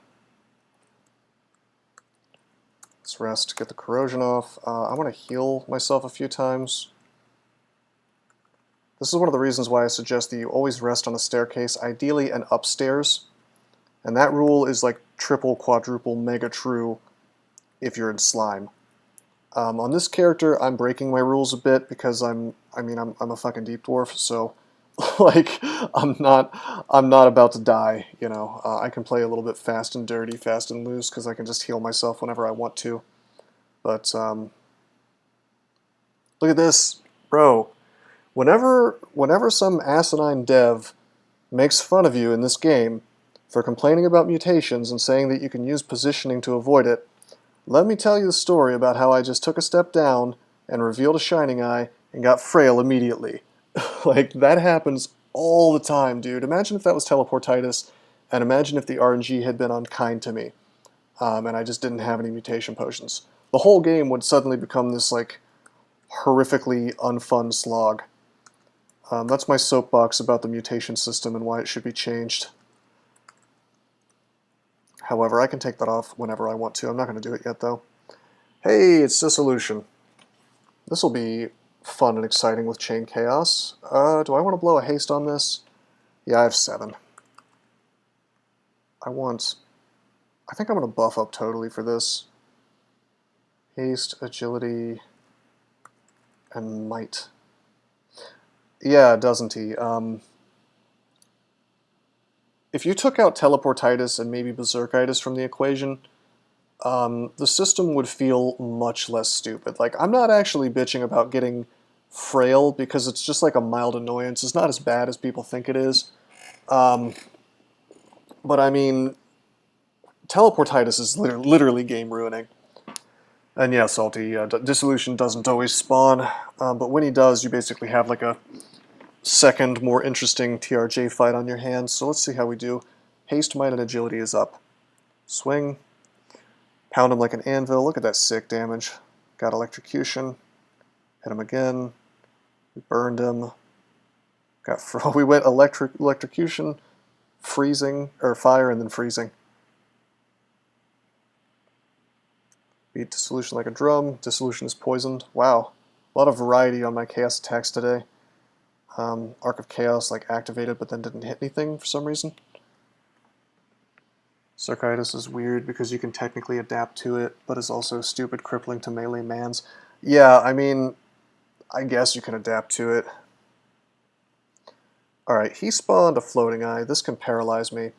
If I go up, is he guaranteed not to have time to paralyze me?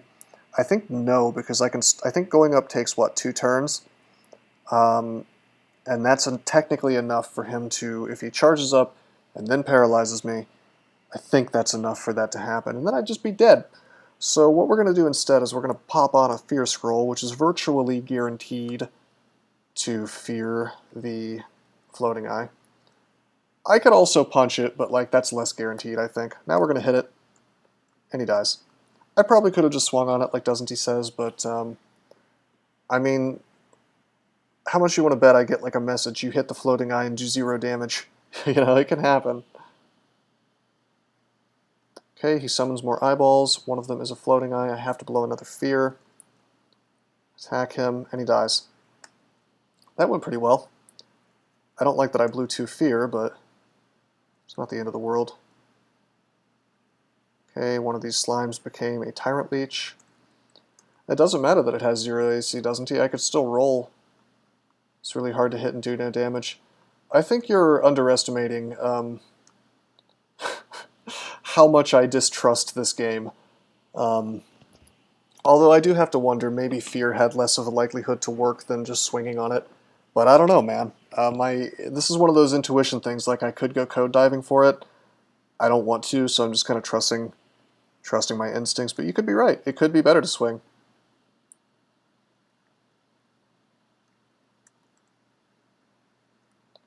I mean, I shouldn't have feared and then swung on it anyway, you know, because then I'm in like the same situation. Although I do think things might have an EV penalty when they're running away feared. I think they're considered distracted or something. You do have a flat 2.5% chance to miss it. There you go. There you go. So my instinct was to fear and then swing on dissolution, actually, but then you said just to swing on it, so I did, just to kind of see if something fun would happen. But I guess probably swinging on it, now that I think about it, was probably a better choice, because I could have swung on dissolution and then arced chaos to it, and then it, you know, would have swung first since fear is a resource. You know, that's a really good point, because I did have a chance to attack, right? Like if I swung on it, he can't paralyze me immediately. He has to sputter cast or whatever. He has to take at least a turn to charge up.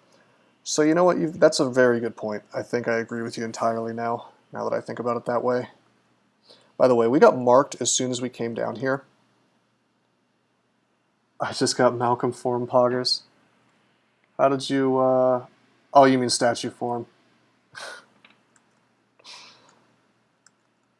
You know, I actually lost a game with statue form earlier by virtue of trying to do a no-layer run. TRJ installing alarms on the stairs. Oh shit! I should have canceled before I went up here. It's cool. We have telly. I'm just gonna swing. Like we're still buffed up is the thing. I mean, we have a little corrosion, but Malcolm form. Am I grug? But yeah, we have corrosion, but we still have might. So we should be able to kill this stuff super, super fast. No longer have might.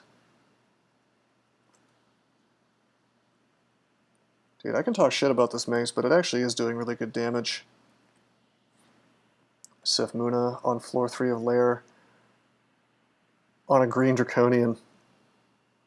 Wait, are you actually casting it in layer 3? Because like that's, you know, any level 6 spell would be just crushing lair.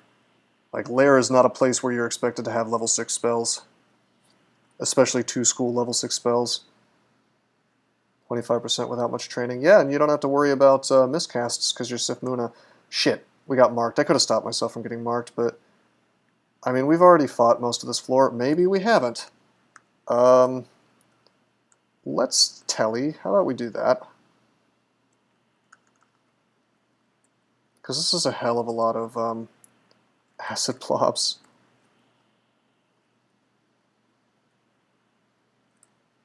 Okay, we're still marked. Let's see if stuff actually comes. It does. Already fought most of this floor. 3 acid blobs appear. Yeah, believe me, the irony is not lost on me that that just immediately proved me wrong. We'll just fog for maximum safety. There's a freaking invisible Azure blob next to me, but we're running around with RC+, so he's less horrifying than he would normally be. Oh, dude, he's getting petrified. Petrified jelly. Alright, Azure Jelly gets abyssed. I mean, what am I supposed to think, though, Sally? Like, we got marked. I just assumed we had fought most of the floor. Apparently not. That can happen. It's really weird because like sometimes you get marked and the floor just doesn't come. Alright, I kind of hate the fact that we've woken this whole floor up. You know? But it's also kind of good, I guess. Because things will wander over to us, but why don't we try to turn TRJ's house into my house? What is this invisible thing? I'm going to put Sinv on. Not having Sinv while using this mace is sort of obnoxious. Okay, we have a lot of corrosion, but if I feel like it, I could just cancel it off.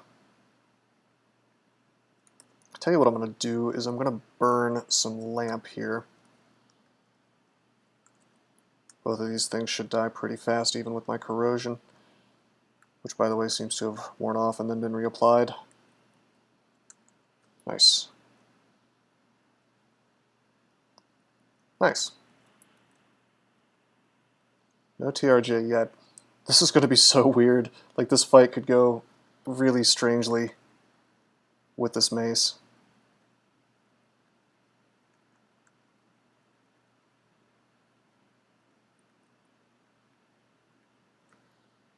Jesus. This is what I'm talking about, this whole floor, man. TRJ twins incoming. That could happen. I'm curious how the code would handle that with these locked off, you know. I guess it probably when the first TRJ dies, it would just fall apart, you know. Maybe not, though. Okay, that's a Titanic slime. Do we want to just swing on the Titanic slime? I guess. Although that could have easily given us a zerked Titanic slime, which is not a bad idea. Oh god, TRJ hunting in the abyss. Please don't say such a thing. Dinky, don't do this to me. Alright, that had to be most of the floor.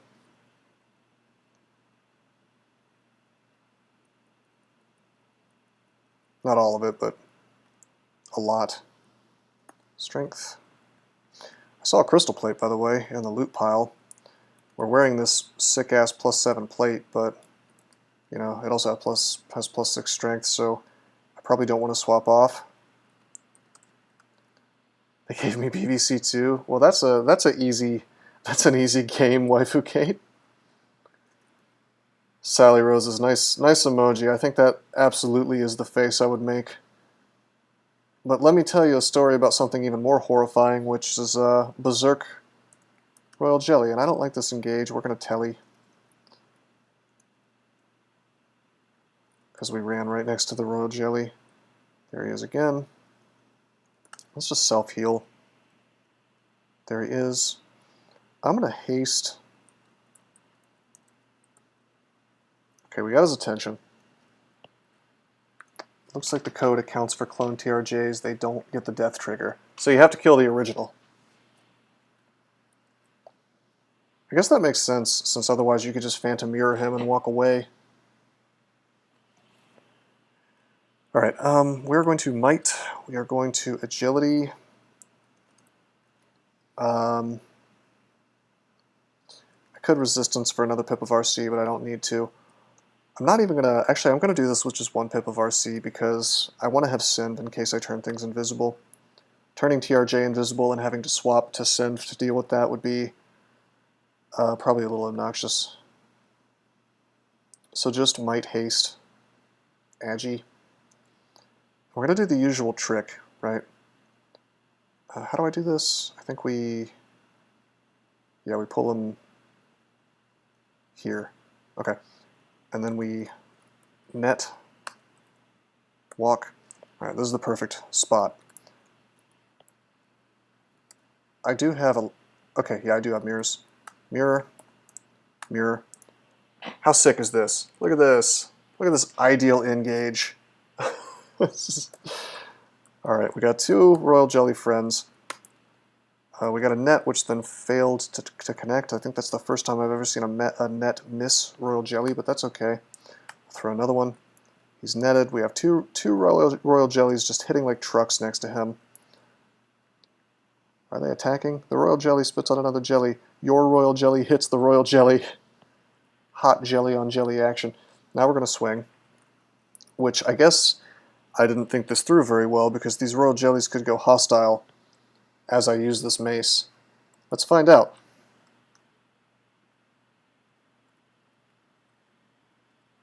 I may have to fight 3 Royal Jellies at once. Really attack near your Royal Jellies? Talk about, dude, look at this. This has got to be a rare message to get in the real game, like outside of Wiz mode. Really attack near your Royal Jellies. I kind of want to, I want to screenshot this.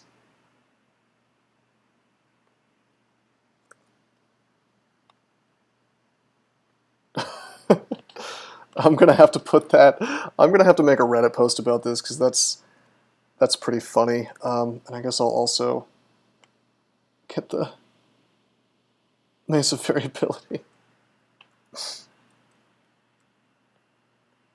Oh, you can post it in the server. That's cool. That can be like a preview. But I'm gonna like do zoom ins and stuff. All right.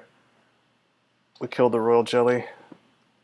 This Mesa variability run is like the gift that keeps on giving.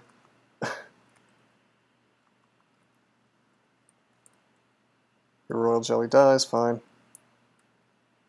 We actually didn't get an arc, which is almost disappointing. That might have been interesting.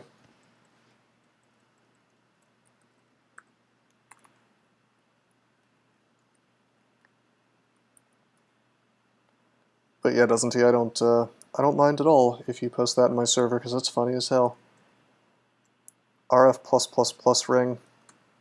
It's cute, but you know, it's got RC- on it, and we just don't need it. Several axes that I'm not allowed to use. Oh, okay, awesome. Yeah, it is a nice anti-overfire ring, but I don't think we really need it. I'll go back and get it if I feel like I'm gonna have trouble in there. Boots of Flying. Not a huge boost, but I'll take it. Mail, int +9 ring mail, that'd be kind of cool on a different character. Dex +7 ring mail.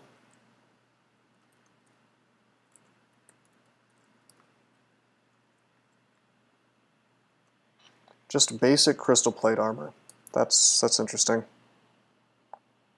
What can I drop, by the way? I think we can drop potions of flight, at least as long as I'm wearing these boots. I want to grab this plate armor. I'll try it on and check some things here in a bit. We'll go ahead and start enchanting it up, I guess. Just in case. I foresee us using it.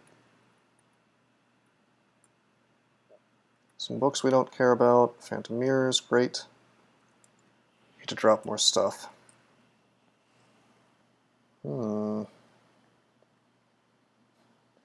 Hey, doesn't he? If you want to see a fun reaction, you could always post that in the Roguelikes Discord. I'm just kidding. You probably shouldn't do that, but I mean, just based on the reaction that happened last time. Hey guys, there's a bug. Fuck you. You know, that kind of thing. All right. I suppose I could actually drop Ring of Pro Cold and Ring of Pro Fire. D-Chan stat form and BVSeer and Lair is too good. I mean, dude, you're casting like end game spells. Like that's the thing is like you have a character that is probably had a little bit of luck with the spells that he's found for sure, but like Lair is not balanced around level 6 spells. So even as much as I will sort of talk a lot about how BVC and stat form are really good, and BVC especially is broken as hell. If you had like Bolt of Fire, you would be, you know, that's a level 6 spell. You would be just melting everything in the lair as well. Green Drac, so I didn't need to train for Meph Cloud for confusion. Yeah, Green Draconian is a chronically underrated Drac. That's one of my favorites. Uruk Spectral Orc.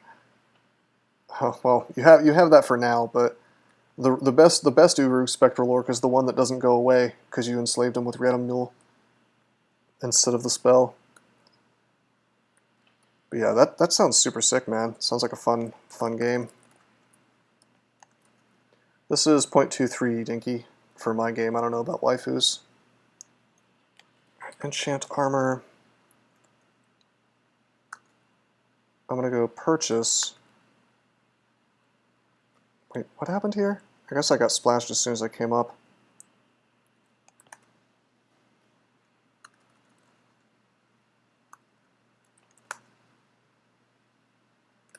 Okay, I'm gonna buy the enchant armor. Going to enchant up the crystal plate some more. You know what's funny is I burned 8 enchant armors on that shield and then I had to give it up. I kind of wish I'd saved those now.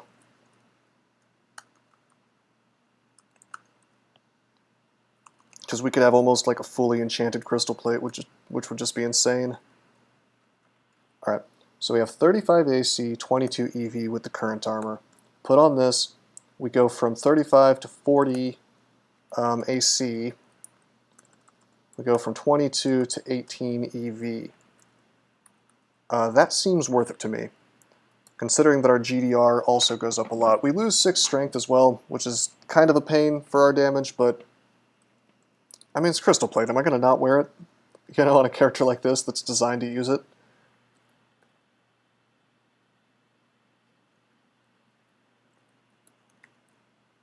Okay. Okay. That was slime. Let's go into vaults. I like how my character used the best rune to defeat the rune lock. He inserted the slimy rune. And by the way, I have always thought, and this is just a minor thing, right? This is not like a real complaint. I just think this would be cool. What if the messages that you get about the gate were actually keyed to what rune you put into it? Like, think instead of a soft hiss, like this should happen if it's the snake rune, right? I inserted the slimy rune, then it should say, like, I don't know, ooze and jelly starts to bubble and roil out of the gate's lock. I don't know. Just small little flavor things like that. I enjoy things like that.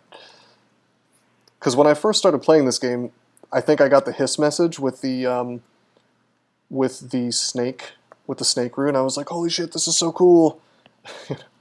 Just like little tiny things like that really make an impression on you when you first start to play a game, I think. But I was bamboozled.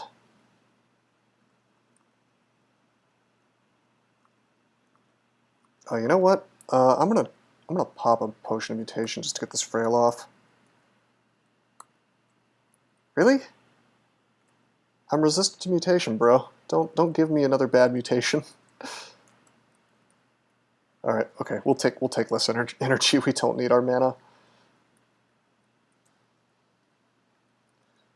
The hat with Armute on it is not doing its job. Twice in a row, in fact.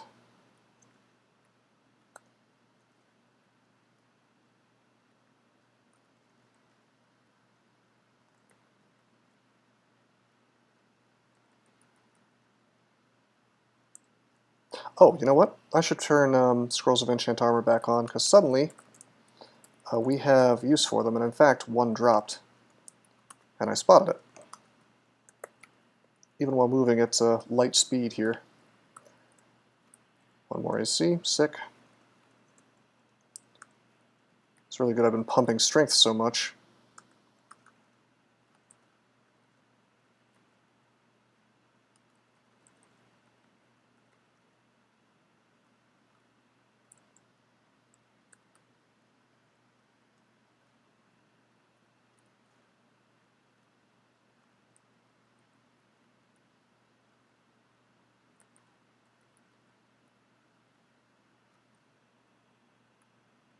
You'll notice my RC file makes me stop when I'm kind of O-tabbing a bit, but it does stop me when I take some damage. When I go to something like 90%.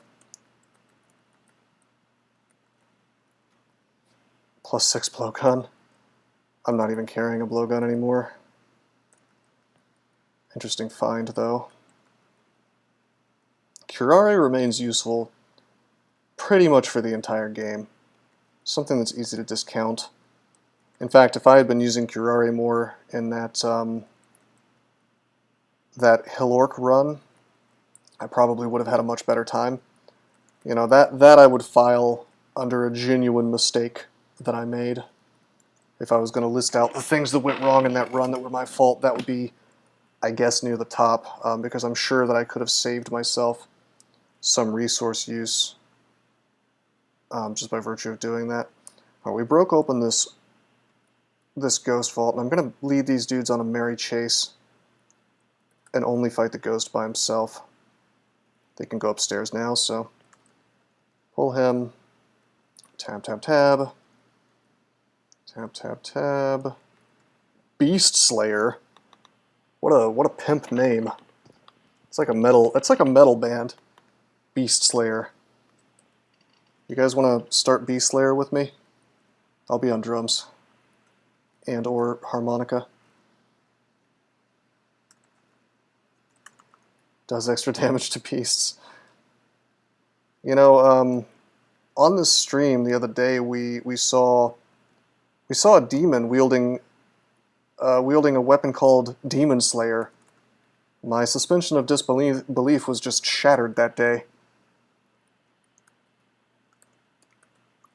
Shouldn't demons not be allowed to wear the Demon Slayer?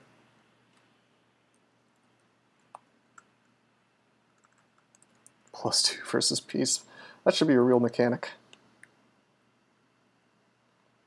+7 Glaive of Law.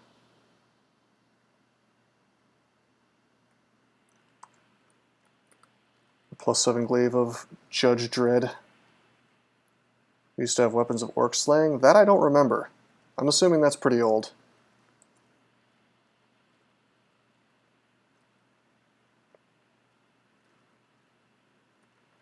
Did you ever play the Did you ever play Star Ocean 2 or any of the Star Ocean games by any chance? Because they had something funny like that in there. Star Ocean is one of my favorites. I mean, oh my god, Star Ocean 2, I wasted many hours on that game as a kid. It felt so expansive. It was just outrageous, the kind of shit that you could do in that game. It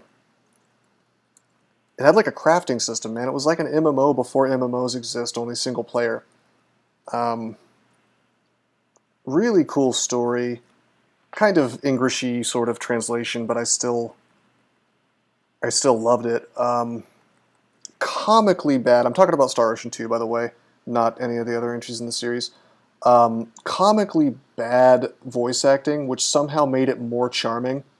I mean, you should look up, if you have 5 minutes, just look up like a YouTube video of the voice acting from this game.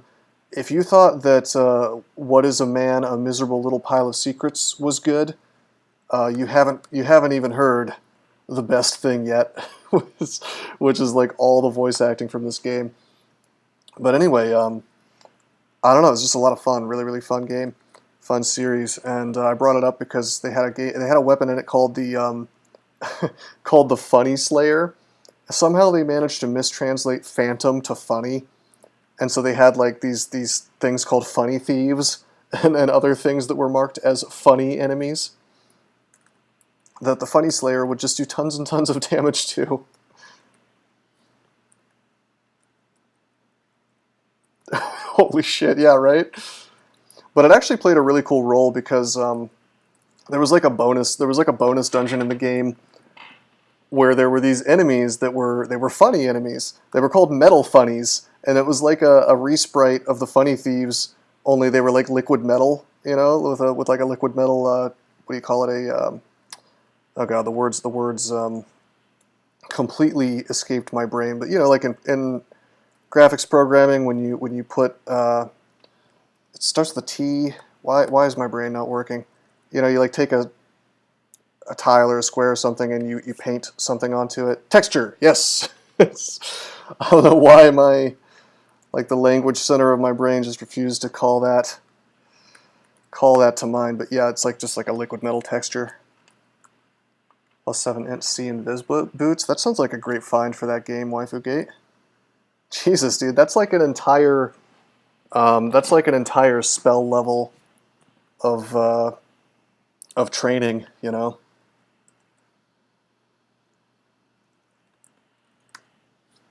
Alright, just checking to see if there's anything I've missed, any artifacts. Looks like no. You hear coins being counted. There's another bazaar. Also, there's acquirements, so I can acquire gold if I want to. I will magic map.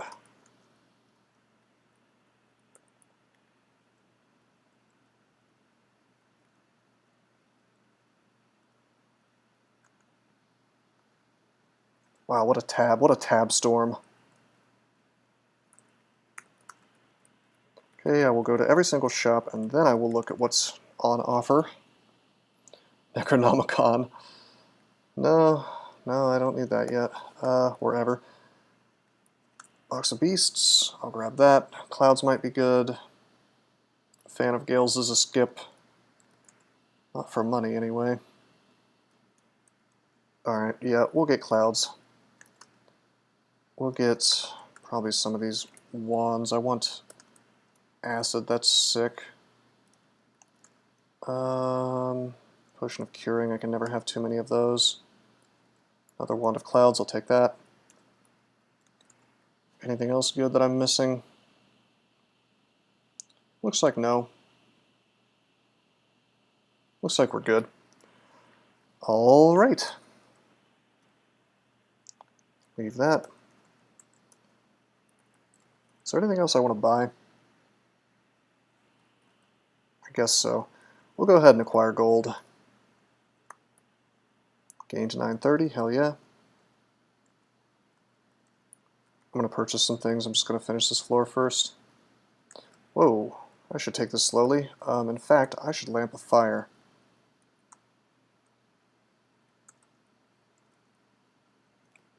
Did that annihilator die? He did not. He just blinked. Let's bolt his ass. And then let's bolt this unruly boggart.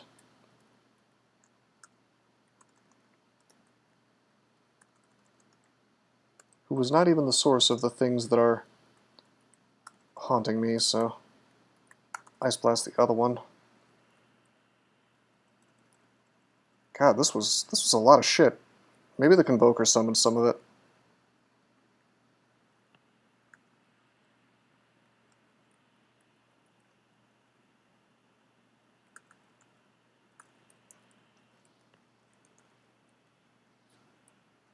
By the way, one of the things about Star Ocean that's funny is that, like, you would think it would be a low, or Star Ocean 2, the second story. You would think it would be like a low sort of budget, kind of bad production due to the fact that the voice acting is so bad. But it actually has some of the best music, and even, you know, even the art's actually pretty good. Although I guess the battle scenes are kind of weird. But, like, the actual sprite work is quite nice, you know.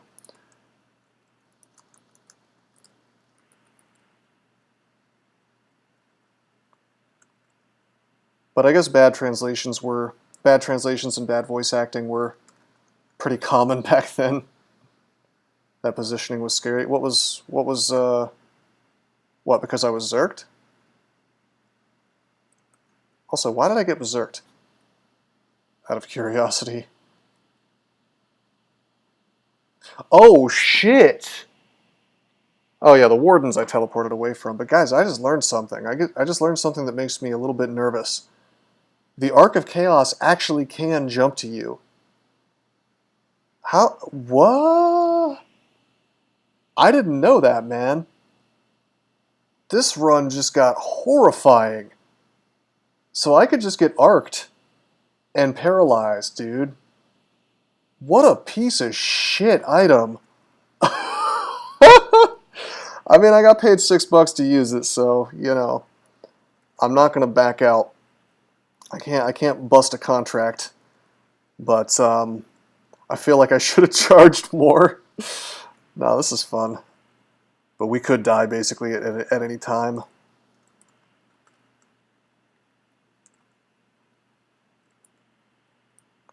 Alright, let's, I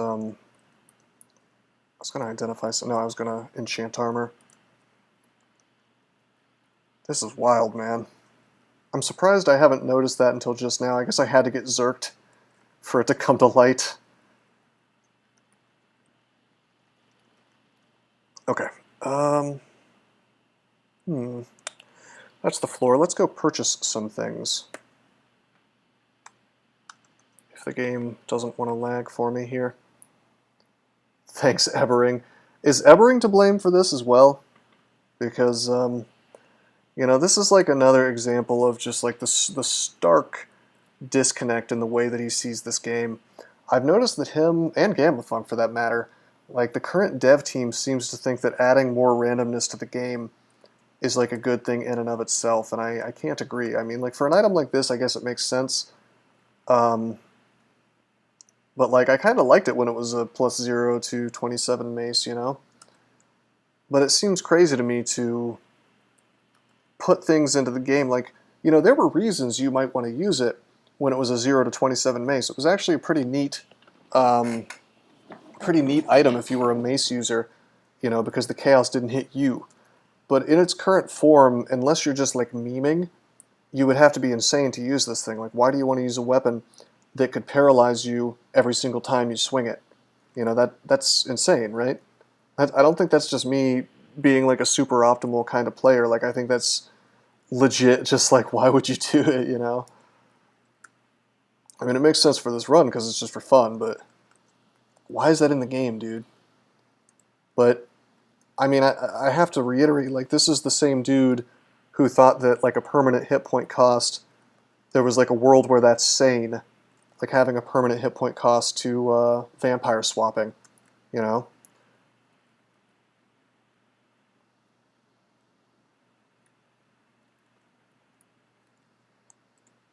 Jorgren and Donald Orc 2 feels fun, man. Yeah, those are some spicy uniques. Donald really used to be a pushover, but now he can haste and might himself. So he's pretty tough, or can be, depending on what he spawns with. Oh, dude, Maces and Flails 20. We got Mendeley.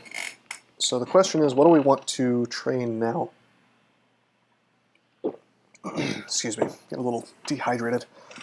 I think we want to take fighting to 20. I think we want to resume training evocations as well, because it's really awesome to take to 27. Come to think of it, because this is chaos, we could actually polymorph ourselves as well with any attack. Don't you try to flay me to death. There we go.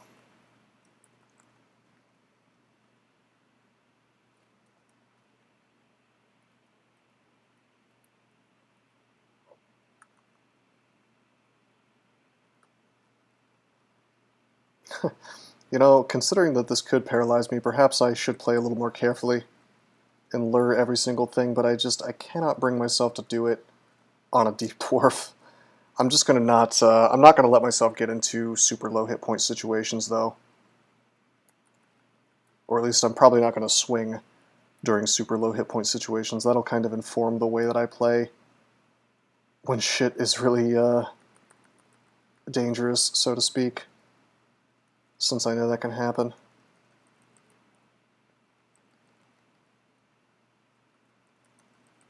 Not that that entirely solves the problem, but it helps.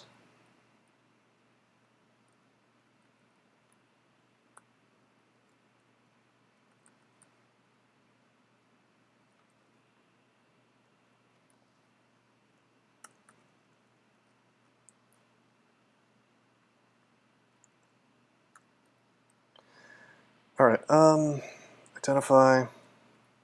I thought I had picked something up. I guess not.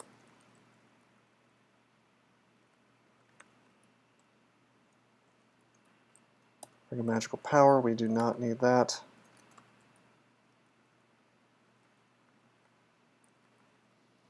This is Vaults 4, by the way. Do we want to do Vaults 5? Probably. Let's do the old up and down trick. Should be okay. There's a Warden right off the bat. Crystal Spear one-shotted me. I think I should have been training a bit more fighting. Shit, dude. Waifu Gate, did you go into Elf? Oh, you forgot Ogre Magi's Spear. Yeah, one of the books has Spear, man. You gotta be totally aware of that stuff, man, because like then you can know, okay, how much damage can they do? Can they one-shot me? You know, as a Knoll, I thought you said you were a Knoll, though. Did I misread that?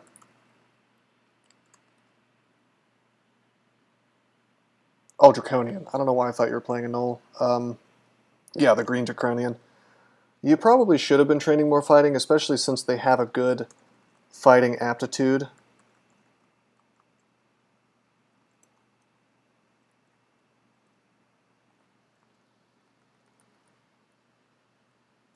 That depends, of course, on how much you actually had.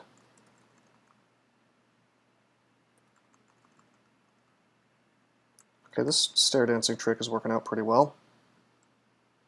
We haven't been pizzoned by a Vault Warden just yet. Although we don't have we don't have blink, so I need to keep that in mind. This could go poorly. Let's not get put to sleep next to an Eton. Pound the Dream Sheep like an anvil. Hell yeah. 10 fighting, 90 hit points without stat form, 120 with. Well, in stat form at 120 hit points, you could probably survive an LCS from an Ogre Mage, but just barely. I think they do about 100.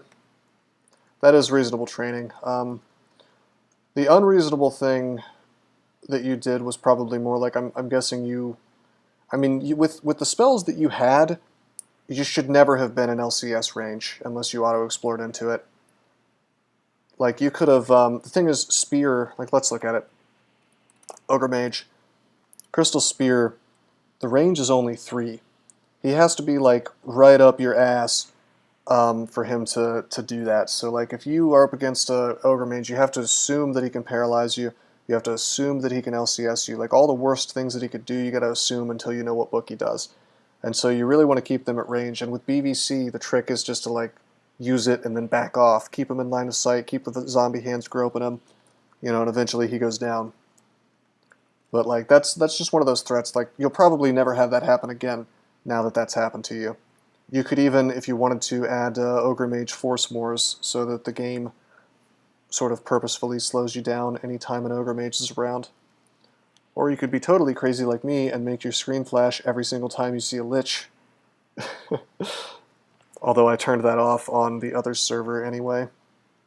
And I'll probably turn it off here. We're actually playing on Kelby today. I'm actually immune, right? Okay, yeah, I am. I was kind of worried this Sphinx could maybe paralyze me.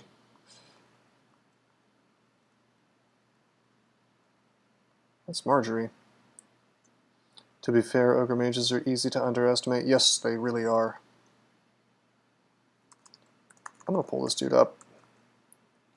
Just fight the Eton on his own. Go down. Hatch up.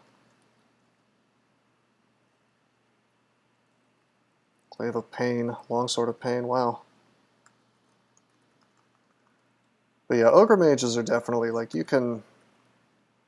You know, half the time they just kind of stand there being dopey and attacking you, so it's very easy to assume they're not going to wreck you this time, you know, but then they do, you know. That's another reason I don't tab past like 90% hit points, because, you know, I can tab into an Ogre Mage, and if he LCSs me with my hit points, I know I will not die, even if I've been tabbing.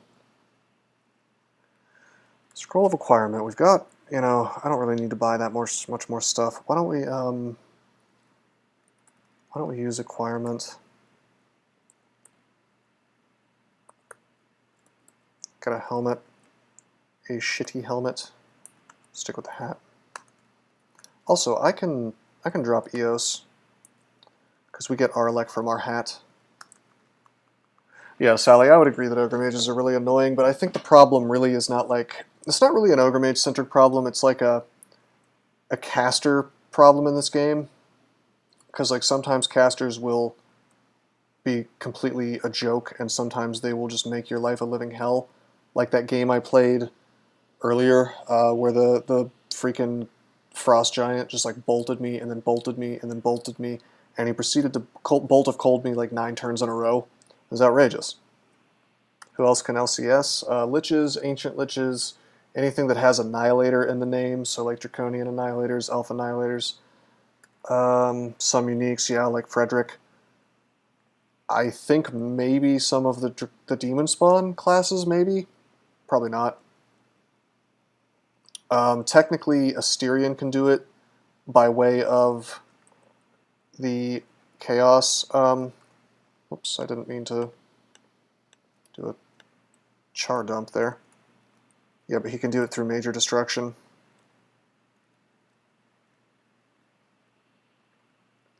Yeah, that's right. There is a lot of stuff that Iron Shots you, but doesn't LCS. And actually, I think I would prefer to fight something with LCS rather than Iron Shot, because Iron Shot has way more range.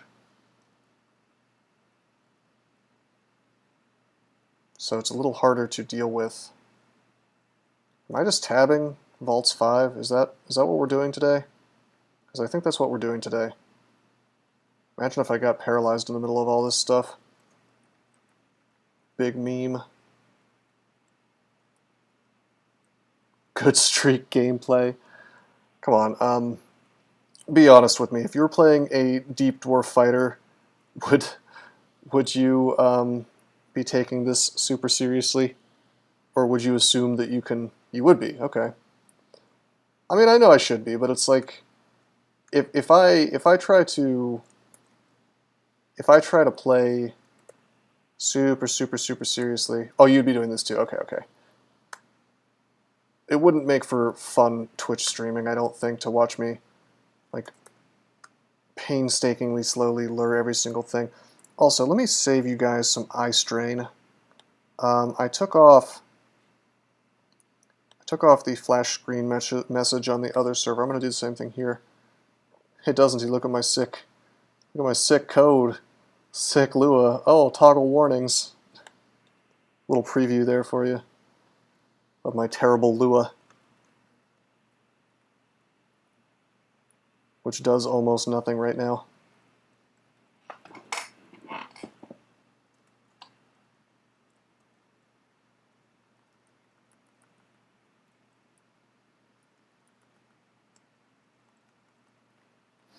Alright, so anyway, earlier I was playing this character, and I had like 3 viewers, and so I was like, oh, I'll just postpone this for later. And I thought people just didn't want to watch a deep dwarf fighter, but I think that theory is busted, considering that, you know, you guys are chatting here. I think I was just streaming at the wrong time of day. Like, it seems like these night streams really do better, probably because of the, I think a lot of my viewership is European, possibly because of WaifuGate and his awesome raid a while back. Oh, I didn't see that message. One of the sudden deaths. Viewers flooding in since I picked up the maze. Yeah, that would bring them in.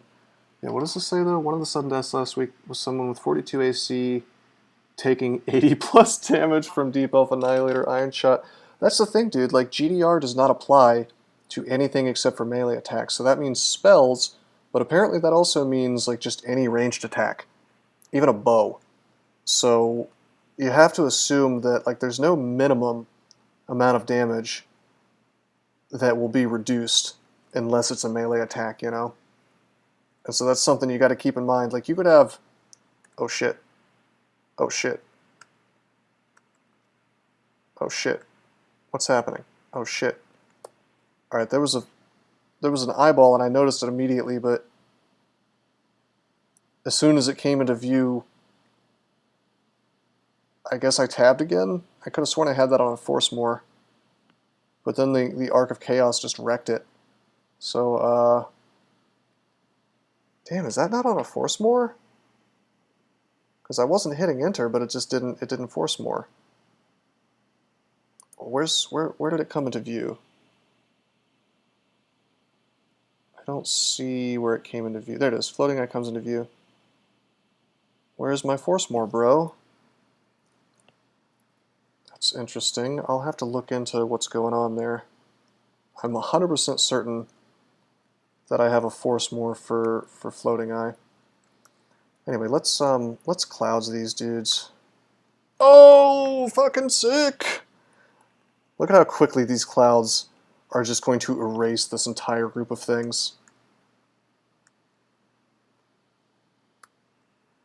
Pound the ancient Lich like an anvil, hell yeah. Strength. Oh my god. Did you guys see what just happened? Hold on, let me see if I can find it in the log. Oh, this is a very busy log. Tinga Reaver evaporates and reforms as an Iron Dragon. I feel like we created an Iron Giant too. Yeah, Iron Dragon evaporates and reforms as an Iron Giant. Oh boy. With Constrict up and no shield. What an exciting situation. Okay, we attack again. We don't get an arc. I feel like I have to look at the log more often with this maze because I want to see what the fuck is going on.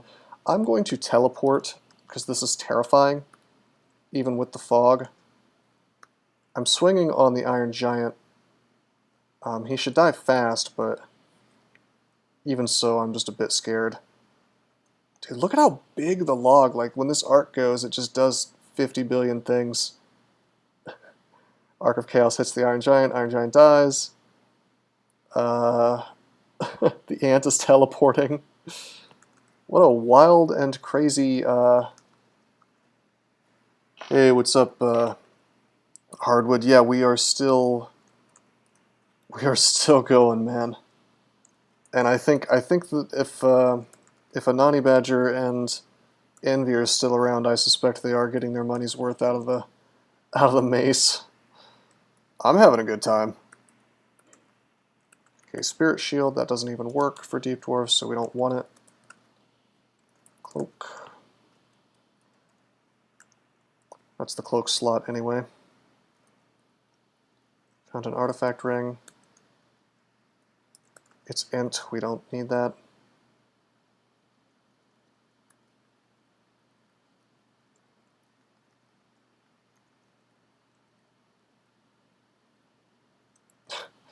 Okay, we summoned a demon.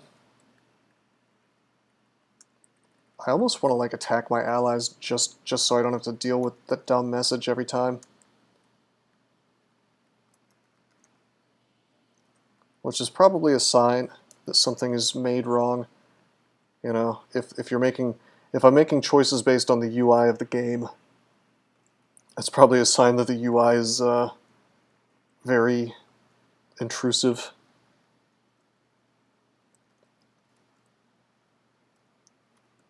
Okay, we made a Caustic Strike.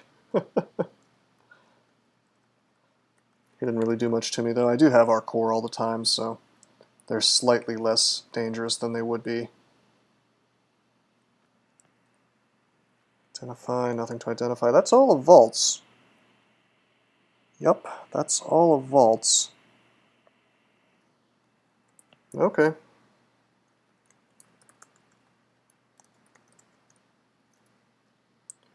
Seems good. Let's just go to depths. This character seems very strong. We can go straight to depths and then straight to Zot. I mean, I'm going to clear because I want the experience, but... Oh shit, that's a Juggernaut Simulacrum. Hell no, he is paralyzed. Shouldn't Juggernauts have their own Simulacrum? You know, tile? Imagine the damage that's possible. I wonder if I can, Juggernaut Simulacrum. Okay, Simul? That sucks. I can't look up a derived monster without having one in front of me. I wanted to show off the fact that it can probably do like 200 ice damage. Actually doesn't he? I remember that conversation, and I think I was complaining about the lack of a Juggernaut skeleton tile that time. So, I realize it's the same, same situation, but... Yeah. Okay, these Boggarts are really getting on my nerves. Why don't we lightning them to death? Still got 2 liches. And we have MR minus possible here, which is horrifying. So let's go up. Let's dig. Okay,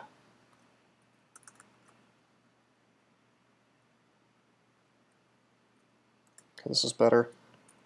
I'm going to clouds. Everything that can LCS Iron Shot, Torment, or cast Damnation flashes. Well, I will warn you, Waifu Gate, after you do that, you might just train yourself to ignore flashes if you're playing too fast. That kind of thing has happened to me. Alright, this is a weak lich, so with such a meme spellbook, he cannot hope to kill us. Beware the epilepsy caused. Yeah, that's the other thing, is like, if I was playing, not on stream, it might be one thing, but I don't think my viewership would really appreciate the screen turning piss yellow every half second.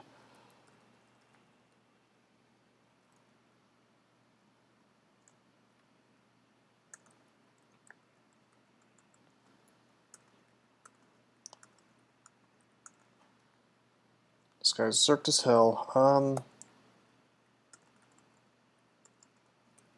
Are you the LCS? You're the LCS wizard, shit. We will Ice Blast you to death. I will actually Acid, because this Flayed Ghost is going to wreck me otherwise. I really want my hit points back. There we go. He has returned that which is rightfully mine.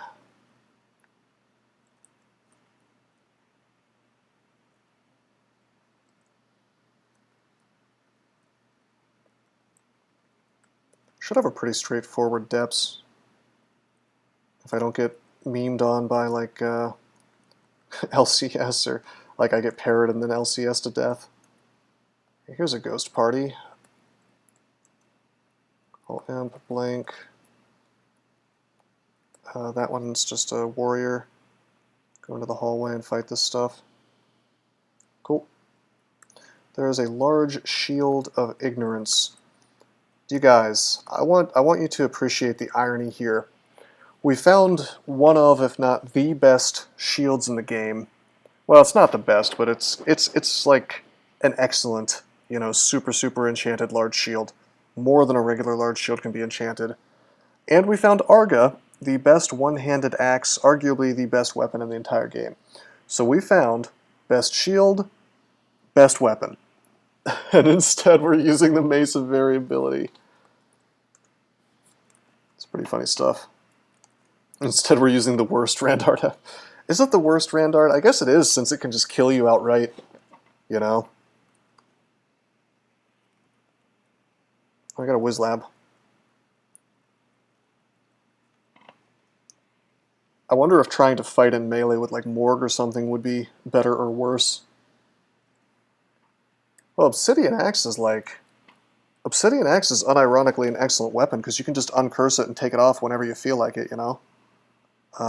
The quote-unquote downside to that weapon is pretty much a meme, because if you have time to take it off, you know, you have time to walk away. And taking it off is like half a turn. Oh, yeah, okay. You know what? Obsidian Axe kind of, follow this train of thought, almost a little bit shares the paralysis thing with Mace of Variability, because it could make a Chaos Demon, and a Chaos Demon could parry you. If you're playing slowly, that's probably not going to happen. You know, you just walk away from it if it spawns, but if you're tabbing, which you probably are if you're using Obsidian Axe, you could probably get screwed over by it. I've never had that happen, but, you know, first time for everything. Okay, these Zerks are starting to get out of control, these hostile Zerks.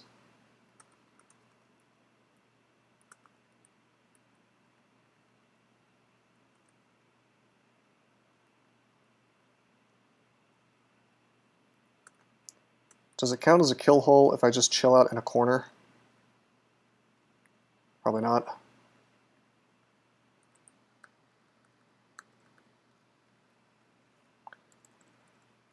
Doesn't he? Did you know that Minmay calls the Hat of the Alchemist the worst item in the game? Because of the AC cost?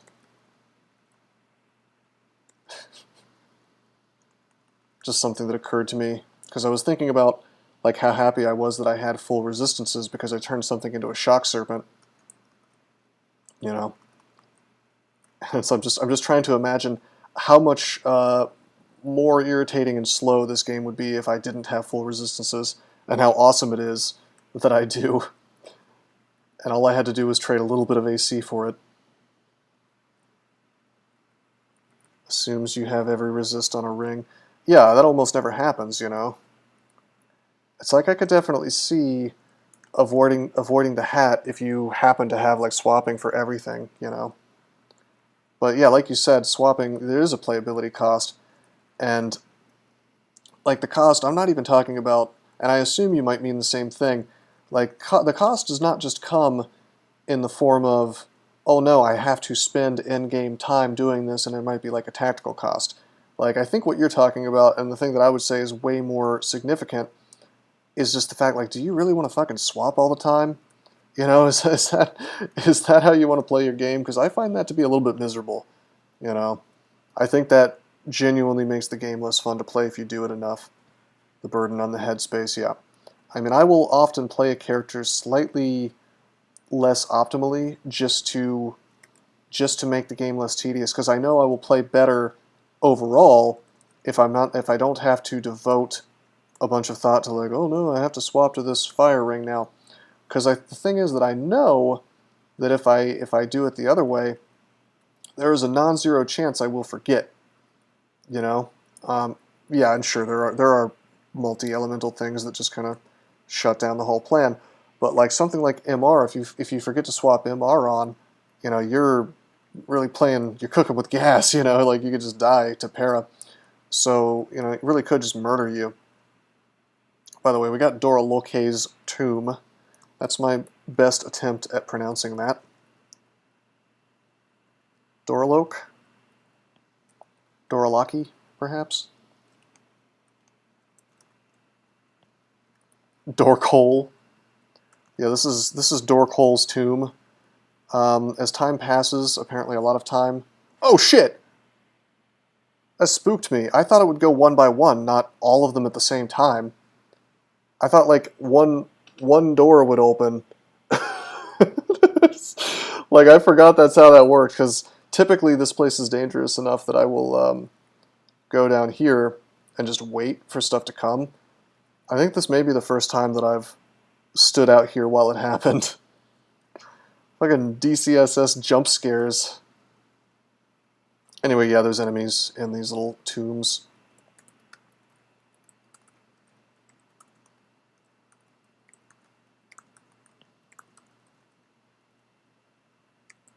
The unspoiled player's experience. That's weird that that's unspoiled for me, considering how much I've played this game.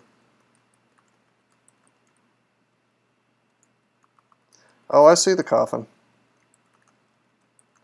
I can't really see myself using the coffin. Dude, look how annoying this is. I have allied spatial matrices, so I have to press Y every time I attack. So dumb. What a badly designed item, man. Is this even better? Let me pop this on. 43 AC, 19 EV. 43 AC, 22 EV. So my EV does go up, but like I don't need any of the resistances on it. Yeah, no. It does it if they're in view because it could arc to them. Like that's horrible, right? Anyway, yeah, I'm not going to use the coffin. If we, you know, we could have more AC if we keep enchanting up the crystal plate anyway, so I don't think it's worth the EV alone. It might be worth it for the resistances if we didn't have the hat. But like giving up Tela, you know, Tela and Blink, I do not think so. Minus Tela, huge resist. Actually, yeah, we're gonna grab it for later. I'll wear it for 1,000 bits. Can I can I whore myself out in that way? I mean, that's like actually a real risk though, because like if you don't have Tela available to you, I mean, swappable Tela is fine for on like a ring or something, but not being able to blink is like, that's pretty dangerous.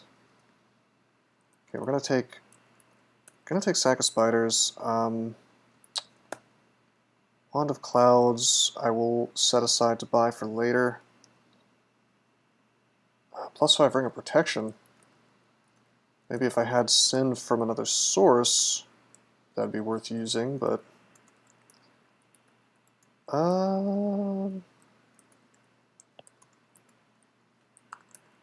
okay. I think we're gonna keep the Sin. I might actually trade the +6 Ring of Slaying for the +5 protection. I tend to value protection more than slay, because if a fight doesn't go well, I can generally reset it. But if I die, I can't reset that, you know? So like defense is generally way more valuable in this game than offense once you reach a certain point.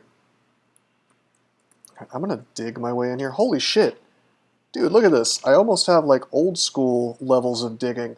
I don't think I've ever seen, since the GammaFunk 0.23 change, I don't think I've seen a 2 in front of a double-digit number for ticking.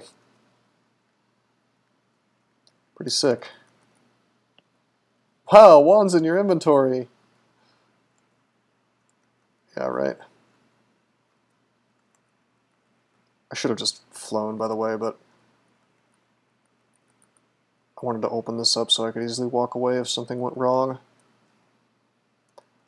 We will activate flight with our boots. We will identify... Actually, shit, I could have just left flight on the whole time. Okay, we've got an artifact ring, the Ring of Fun, but we don't need to have fun, so we'll drop it. Got another enchant armor, sick. I think I can enchant crystal plate up to like, I believe it's plus 14. So we're like barely halfway, you know, just like barely over halfway done with the enchants. Really insane how much you can enchant the crystal plate. Crystal plate without abusing enchant armor is actually not very good. Oh shit, that's a Caustic Strike Simulacrum. Whoops. Paralyze him. Oh, evocations, 27. We'll train fighting. I feel like I should just train like fighting armor dodging. You know? Until, like with no skill target even. Just set it all to 27. What else am I going to get, you know? By the way, with regards to Caustic Strike Simulacrums, I think it would be pretty cool if they had their own tile too. Should I submit like a totally crap tile and see if it gets in? Is this thing charged? No, it's not.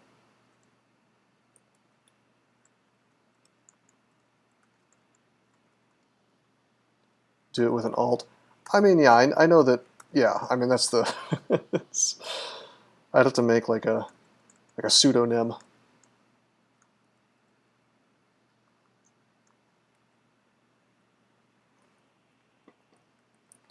It's kind of a sign that the culture of the the development of this game is extremely just like sick, you know, just really, really cancerous. That I have to, like, if I want to contribute, like, check this out, like, just examine what we're talking about here. And this is like, I know we're joking, but we're also not. Because the reality is, if I wanted to contribute something to the game, we both know, unironically, with like no joking involved, it would probably get ignored. They would see my name and they would ignore it. So it seems insane to me that like I could submit bug fixes, you know? It's the merits of the contributor, not the merits of the contribution. Yeah, and that's such a sick way of seeing the world, you know, especially for me, someone who is just like so big on meritocracy. Like I could hate somebody and everything they stand for, but I would still find good things to say about them if they were just fucking badass at what they do. You know, some coder, you know, who just disagrees with me on politics or disagrees with me on anything, really, I would still find time to say, okay, well, this dude, you know, I may think he's like an asshole, but like his stuff is good, you know, and I would respect that. And if he was offering me stuff for free, I'm not going to just like out of pure spite, because this is like the most childish thing you can do, really, just out of pure spite. My mom used to call this cutting off your nose to spite your face. I guess this is a common phrase. I think as a kid I thought she was making it up because she said it so often, but like that's what they're doing, man. Like they're cutting off their noses to spite their face. It's just ridiculous.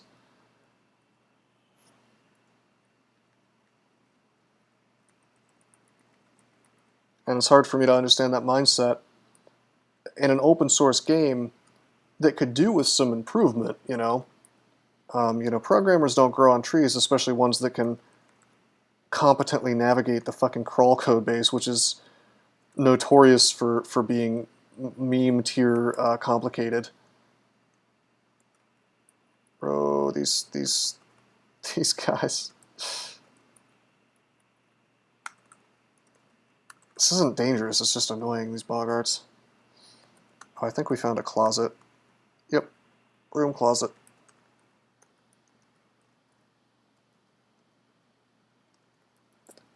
But yeah, it is crazy, I guess, is all I'm saying, that I'd have to make an alt just to get them to accept some kind of obvious benefit to the game.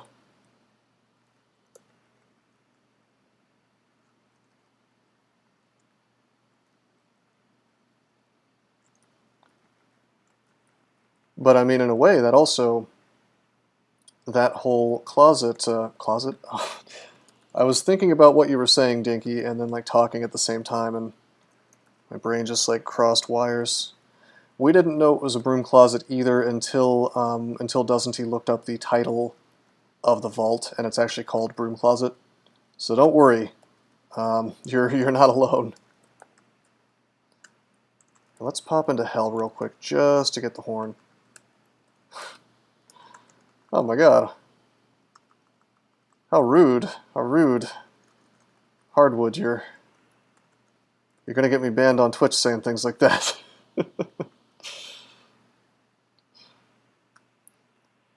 God, I'm so, like, I have no idea where the line is with these people, to be honest with you. Like, we're in a very dangerous time, I think.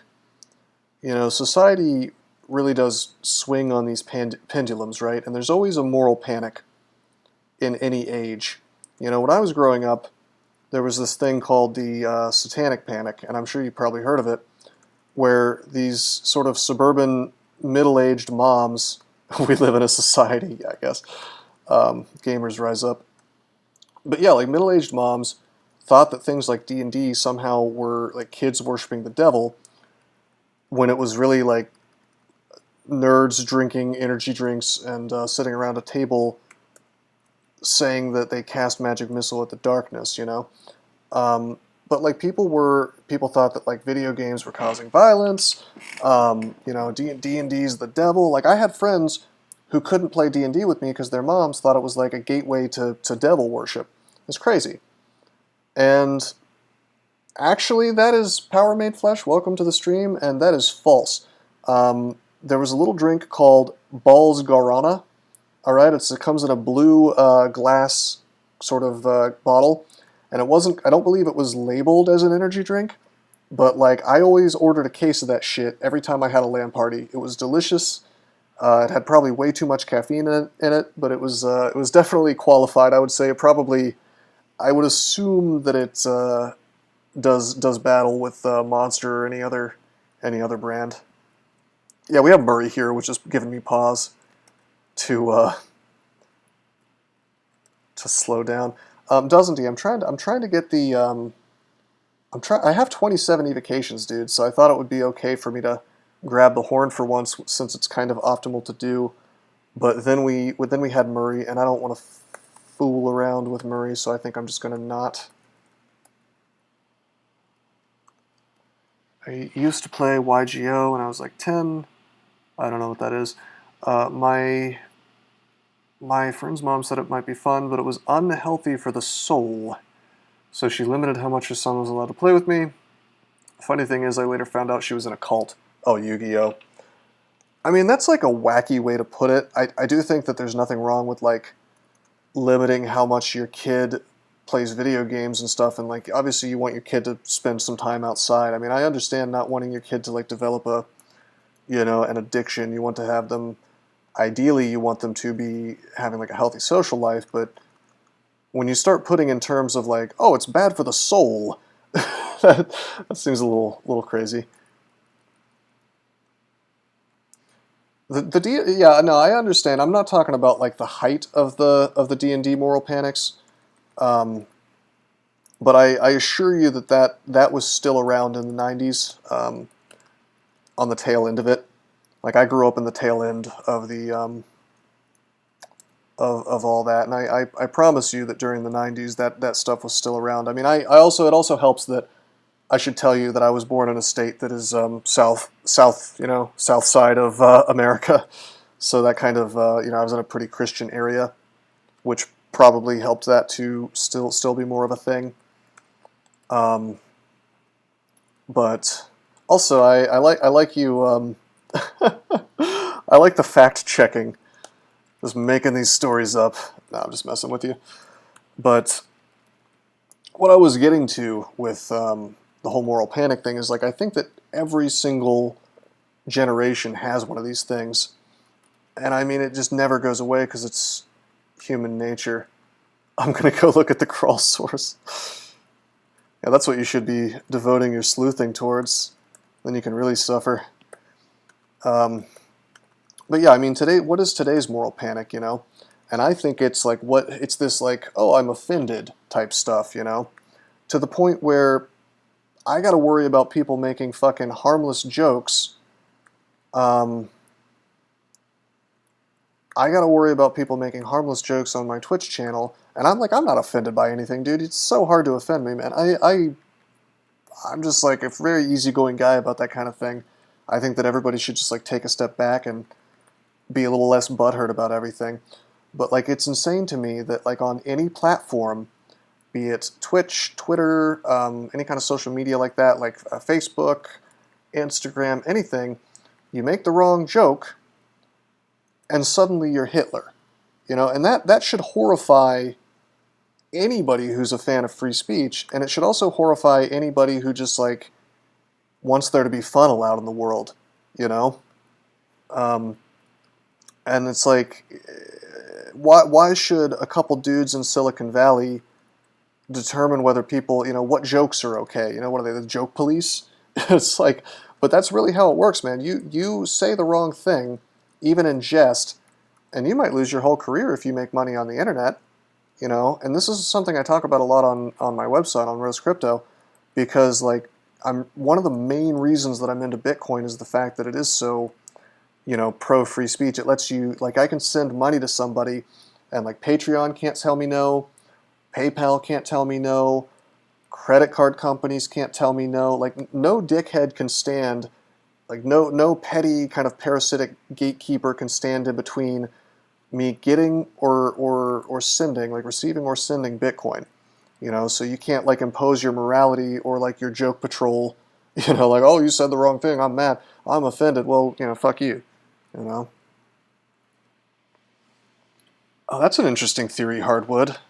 Sexual frustration leads to pent-up energy, which goes into crusading against social injustices.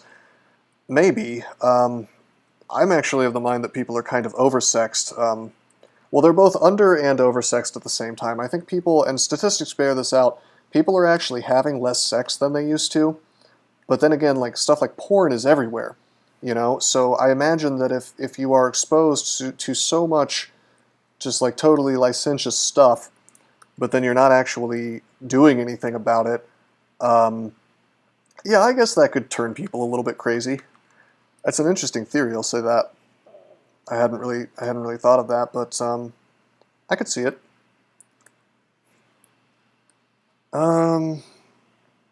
Let's see. This is a wild and crazy Zot entrance, man. We've got a Moth of Wrath right off. We don't really want to be berserked. I guess I could just pull this stuff up. The biggest fear is this shifter, because he can... Dude, check it out. He can blink us in two ways. That Maxwell's Coffin is looking pretty sexy right now. Yeah, if I go back up and down, or back up and then back down, the T-Mons will make it harder for me to escape. If I try to leave, I could just get like whacked with distortion to teleport, or the shifter could just like outright blink me. So getting up is probably not going to happen. I think that... Yeah, shifter disto is pretty hilarious. I think that the move here is to paralyze this dude. I have 27 evocation, so 75% chance it works. Now we would rather not get... We'd rather not get berserked here. So I think we are going to also paralyze the moth. That doesn't work. Try again. Alright, we're going to use our giant stack of digging to go here. We are going to MO, because I apparently have a giant stack of that too. We're just going to start kicking some ass.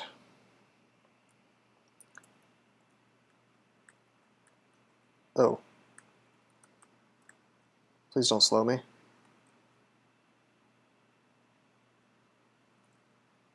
Get deeper into this kill hole. Fuck it, let's pull the whole floor.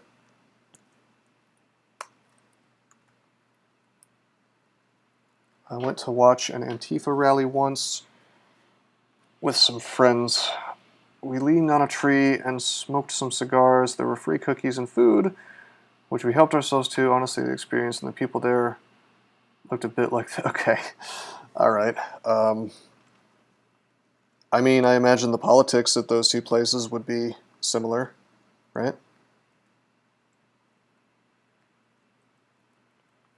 I mean, by the way, is Antifa designated as a terrorist group yet?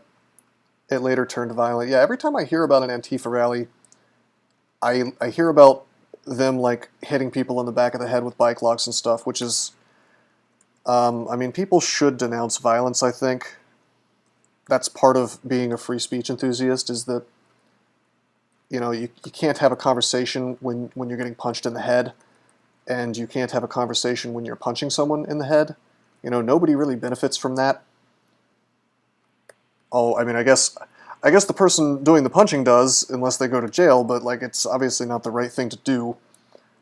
And I do think that, I don't know, I see people all the time, you know, endorsing violence against people, other people, just because they disagree. Well, yeah, I know, these people, some of these people are actually openly against freedom of speech, which makes me wonder what they're doing in America, considering that's #1 on our Bill of Rights. It seems like it would be something that's important to our nation, you know. But, like, it does blow my mind when I see these people saying things like, oh, they'll say, like, punch Nazis is what they'll say. And the justification is, well, all right, well, I really don't like these people because they have an ideology which is, like, wrong. Okay, fair enough. I don't think that actual Nazis are good people. That part's fair enough. But when you, the legendary Zot 1 orb of fire, yeah, I know, right?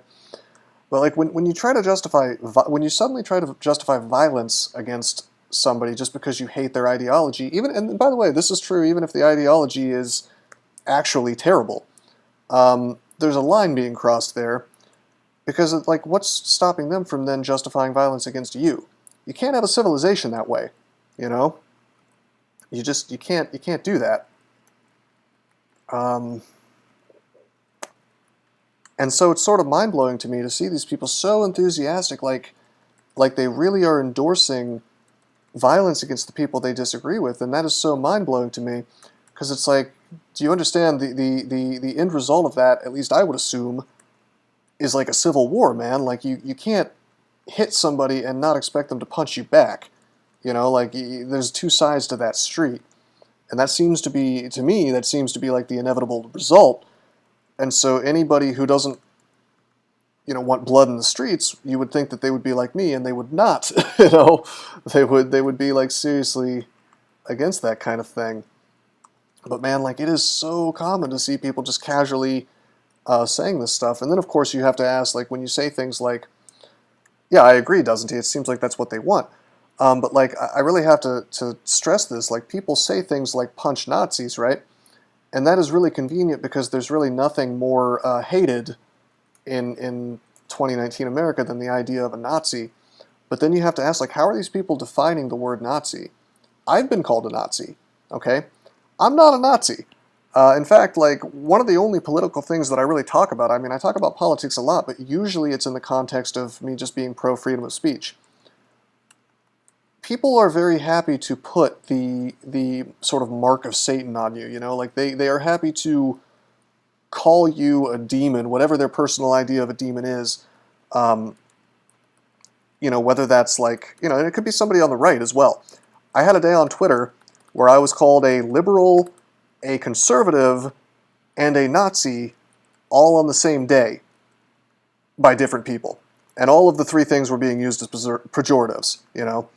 And this is, and again, like, I don't have super controversial opinions, I don't think. Like, I just want people to be able to speak without fear of going to jail or losing their jobs, for the most part. I'm not a Nazi, the Deep Dwarf exclaims as his mace crushes the skull of the 3005th dungeon denizen.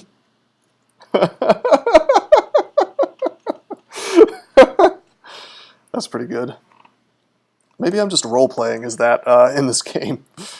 Honestly, if you think about it, like, the player character really is evil in this game. Like, he's literally committing genocide on everybody in this dungeon. That is false, Sally Rose. I believe I killed Jorgren earlier, proving that my dwarf is not a racial supremacist. Holy shit, dude. This is sick. All these Zerks. No, I didn't want the acid. These guys are immune. Well, resistant. What kind of gnome is Jorgren?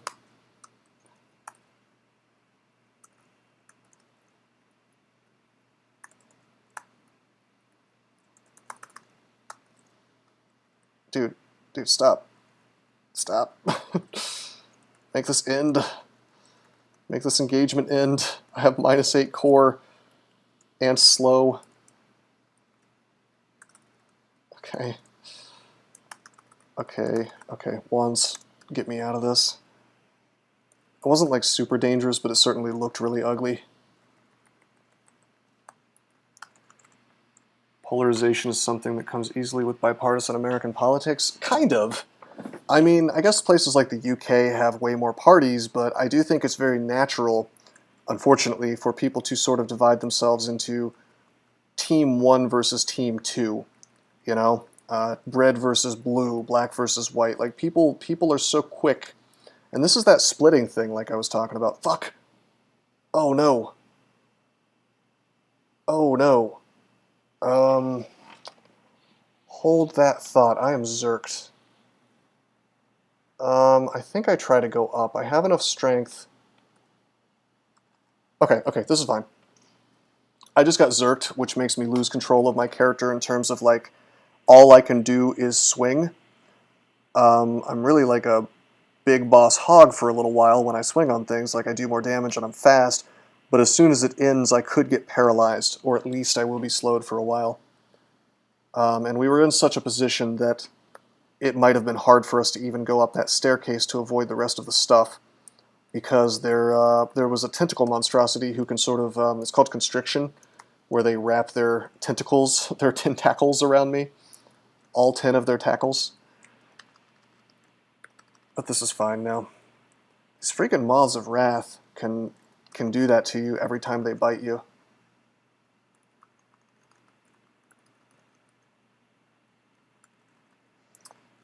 But yeah, I mean, with that sort of A versus B mentality, it's like no surprise that people are so quick to denounce the other side. And like, I'm just sitting there like, how does this benefit anybody, you know? Like, how do you even have a country if you can't have conversations from one side to the other? It seems like it's almost a superpower to be able to talk to somebody you disagree with and not just like fling insults at them, you know, or to hate that person even. Like, I think it's actually rarer than not. Oh, hey, look, it's a Zot 3 clown. I think it's rarer than not for people to even have the ability to disagree with someone, politically especially, but just in general as well, without like taking it personally and thinking that person is the goddamn devil, you know? And it's really unfortunate, you know? Also have the media to blame. The media likes to sensationalize news about politics and bring politics into people's homes. For sure. You know, that is super common. That's happened in my family. I'll give you an example. Some members of my family are really conservative, and some of them are really liberal. And you can imagine what that makes Thanksgiving like in the year of like the 2016 Trump election. You know, like you can imagine how weird that makes things. And like, it's always wild to me when people will like disown their own family over politics, and you see that on both sides. And it's like, shouldn't family be literally the most important thing in your whole life? I mean, what else matters really in the end, you know, from a human nature perspective? But like, you know, my mom is huge into Trump, and my brother is like, thinks that Trump is Hitler, you know? It's like, how do you reconcile the viewpoints of, you know, two people who have such wildly different views? Like, how do you make those two people not despise each other, you know? And you would think that like blood would be thicker, like your family would, that would be a thing where it's just like, well, let's just not talk about politics, but not really. Apparently it's difficult.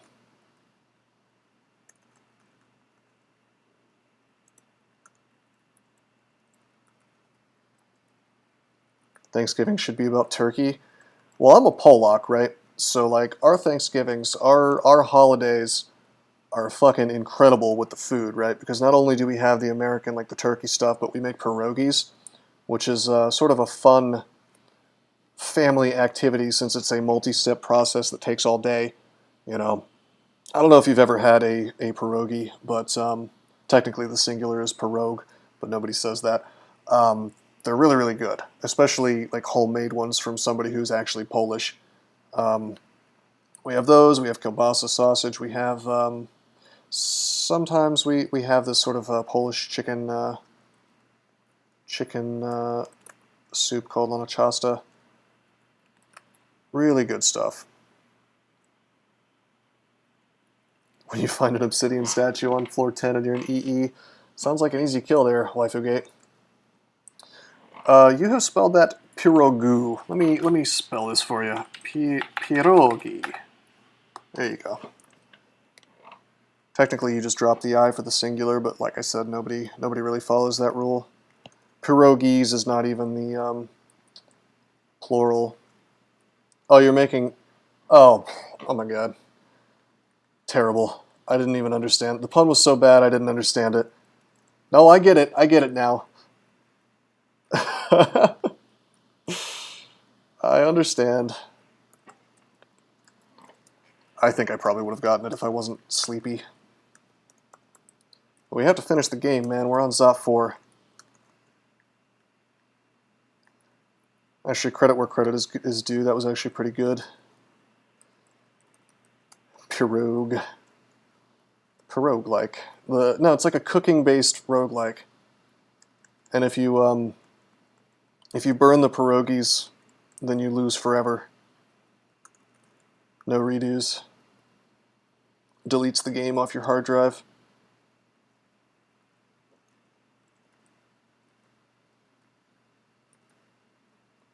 You know, games have existed that do that actually delete the game off your hard drive if you lose.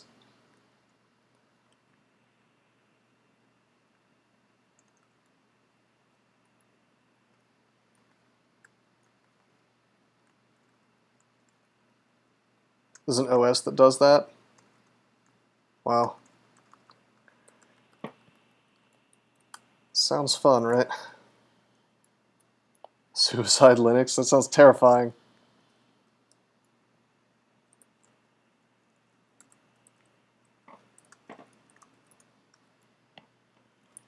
Anytime you type any remotely incorrect command, the interpreter creatively resolves it into rm rf / and wipes your hard drive.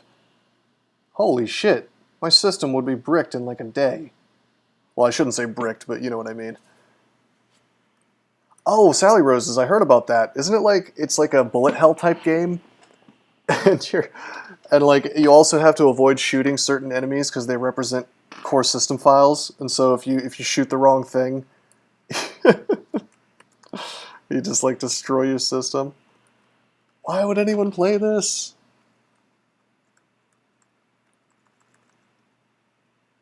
Alright, I probably should have brought a Convoker buddy due to this mace, but you know what? Screw it.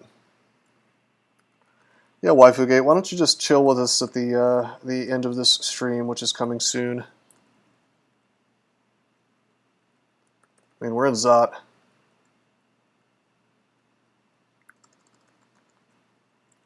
Why play DCSS when you can watch me play DCSS? I was told this is a much better experience than actually playing the game, because then you don't have to play DCSS. Bro, these Zot traps, these inconveniently placed Zot traps.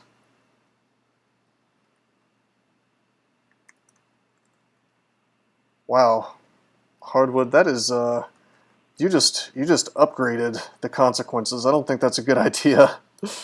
That's, I don't know exactly what would possibly motivate me to play Russian roulette, but definitely not that. Probably nothing. Maybe if somebody offered me like $10 billion, but I don't think I would do that still.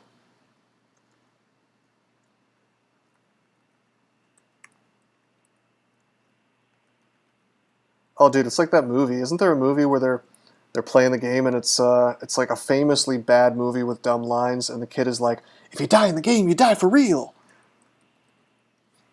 I can't remember the name of that movie, but I swear it's real. I bet if I googled that line, the movie would come up. It's like one of those really campy movies, like Trolls or Trolls 2 or whatever. Okay, check this out. I'm going to kill my own ally just because the chaos arcing is obnoxious. Alright, I should be more careful. This is a killer clown, and I'm playing like I have a shield to block his pies. I do not have a shield to block his pies. He could just pie me and turn me into like a bat, and I could die almost instantly. So 0% chance to enslave. How about we... I could probably scattershot him and kill him at this range with my 27 Evo. But I think instead we're going to use sacks of spiders. Okay, we got pied. The pie misses me. Didn't really get that many spiders. This is obnoxious because the spiders are getting riggedy wrecked by the orb of fire at the same time. Should I haste? Maybe I should haste. Check it out. We're going to feel the floods. Oh, we have a ton of haste, actually. Good point. We have like 9. Why am I not hasting? I am underestimating this threat, dude. Clowns are the devil, man. Talk about something I will unironically call Hitler. Killer clowns in this game are just like the game's representation of Hitler.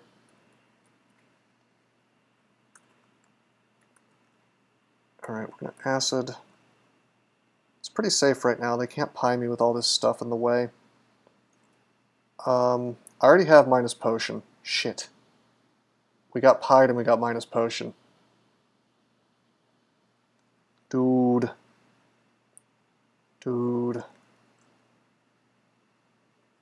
They all float down here. Yeah, I'm just fighting Pennywise, man. Give me a primal beast. Give me another primal beast. That should single-handedly pizzone all this stuff if they do pretty well anyway. I don't even want to melee because these primal beasts could go hostile. I think I'm just going to use another beast. I mean, these guys are sick. Like, 147 hit points, hit for like 40 damage, and then another 25. Like, these guys are king boss pimps due to my super high evocations. So this should be fine. I also just debuffed the Orb of Fire with Acid, so what we're going to do is we're just going to calmly walk away. By the way, minus potion is not as big of a deal for me because I am Deep Dwarf. I can heal myself without potions.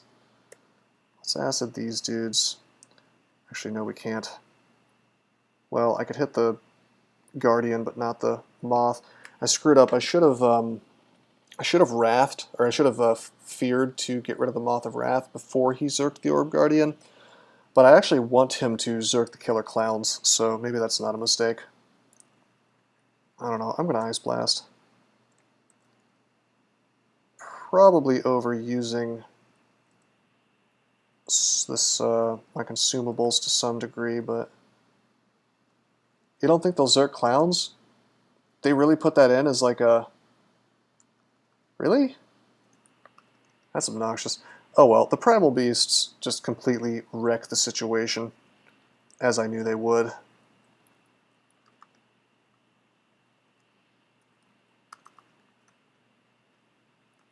Awesome. These things are so strong. I'm not attacking because like I said, I don't want to piss off my beasts. Okay, my beasts are all dead. Alright, that was an exciting engage. You know, I know they used to zerk casters, doesn't he? But are clowns even marked as casters? Shit! We got dispersal trapped. We got dispersal trapped, and then there's a clown. I'm going to read Telly. I'm going to step into the dispersal trap on purpose. I'm going to get out of range of the statue. I see that we have a Zerked Golden Dragon. We have the unfortunate clown. Yeah, it has magical abilities and it has natural abilities, but none of them are affected by silence, so I'm forced to wonder if it's even marked as a caster.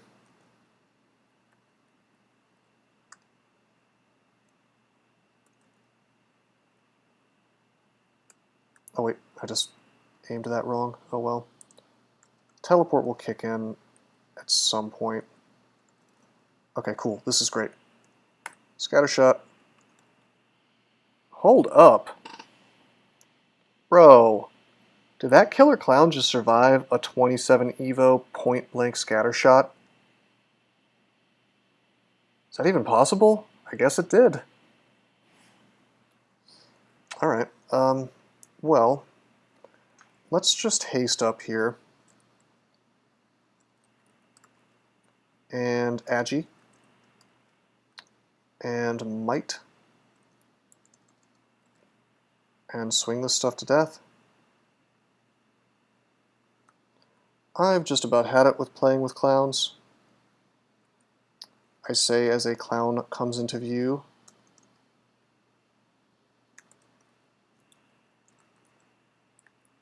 The most annoying thing is that they blink, so you can't even consistently do things to them like lightning rod, you know. Swing, swing, please don't transform me, okay.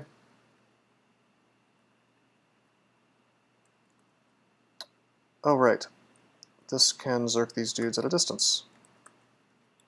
Imagine if I got, holy Christ, I'm playing way too cavalierly. Imagine if I got polymorphed next to Zerked Orb Guardians. This is crazy. Let's be a little more careful. Let's be a lot more careful. I can't fog. That will not block line of sight.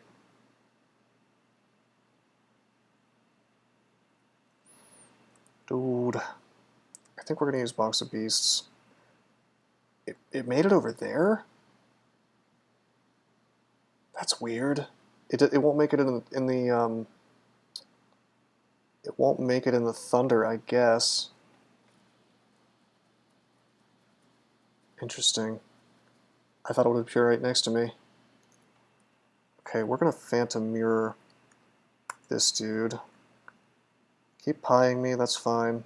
I have allies now to solve this, but it would still be really insanely bad if I got turned into a bat right now.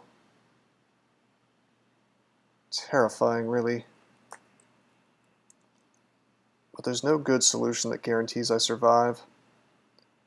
So instead I think we keep Phantom Mirroring, and hopefully the Zerked Orb Guardians just sort of solve the problem for me.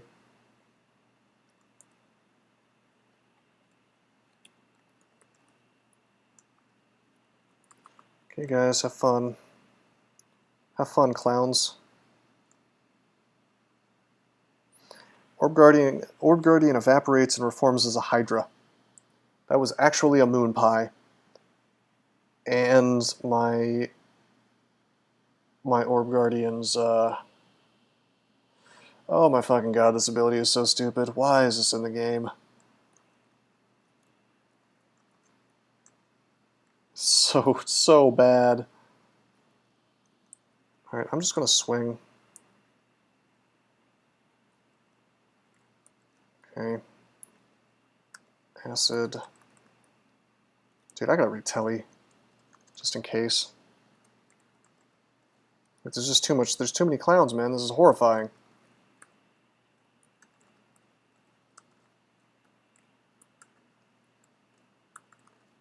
I should have slowly lured all this stuff instead of just trying to go for the orb. I mean, nothing horrifying has happened yet, but that doesn't mean that it can't. Oh hey, we got a para on an orb of fire. Great. Tele finally kicks in.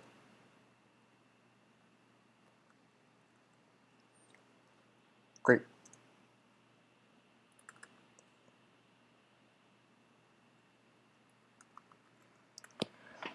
Oh, doesn't he? I didn't really see your message. Berserk won't target monsters that are hasted, monsters with teleport status. That's weird. Monsters that have more than 3 tiles from their foe. That's also weird, considering how Monster Zerk works. And monsters with any spell that is not a natural ability and is not Berserker Rage. So they will not target clowns. Okay.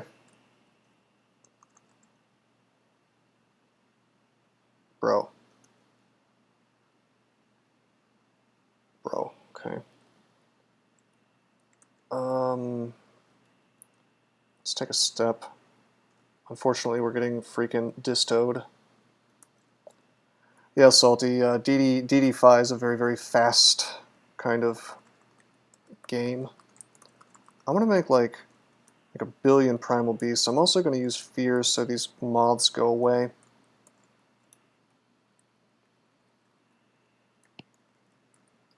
Playing a pure caster, Salty.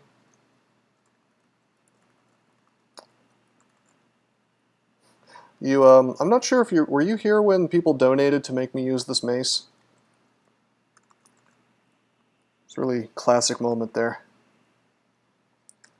Yeah, no, a NaNe Badger and, like, we came across this mace, which is like the worst thing in the game, really, and I was using an axe and a shield, which is what you probably should do on a Deep Dwarf, and, what was it, a NaNe Badger and, Envy actually gave bits to get me to use this, and it's been the gift that keeps on giving. It's been like a really fun run because of it. Also dangerous as hell. Draconian Transmuter, huh? That is pretty tedious early on. Pretty dangerous, but also it's fun later on. Why wouldn't you go GoZag on a DrTm though? That sounds like a pretty legitimate combo. I mean, well, no, DrTm isn't that bad, doesn't he? Why would you trash DrTm? It's got, I mean, on the first floor it sucks, but like once you're level 2, you get sticks to snakes, which is great. You know, KoEE of GoZag. That would be bad. Why would you be a KoEE of GoZag though? Why would you abandon Senpai Tragu? Alright, Sally Roses, I will read this description because I'm always interested in seeing if the devs have fucked up. Striking an enemy with this weapon will occasionally unleash arcs of chaos upon any creatures nearby, leaving the wielder unharmed. That is some bullshit because it definitely berserked me. I saw it happen earlier. The arc definitely hit me.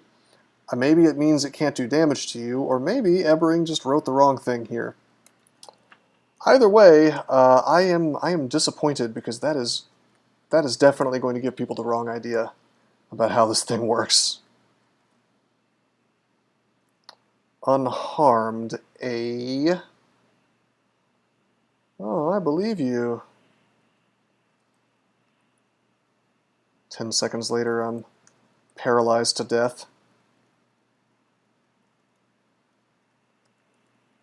Unharmed, more like unarmed, because it's going to paralyze me and leave me unable to defend myself. It's just a typo, guys.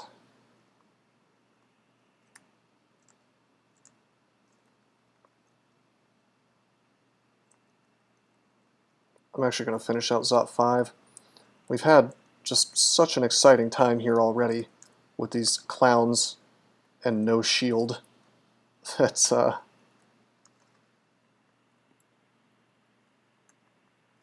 yes and no. Waifuke, you could make it on comes into view, but then it might miss things like if they come into view with other stuff. Why no shield? Well, again, because I was bribed into using the Mace of Variability, which is actually a great mace, so it's two-handed.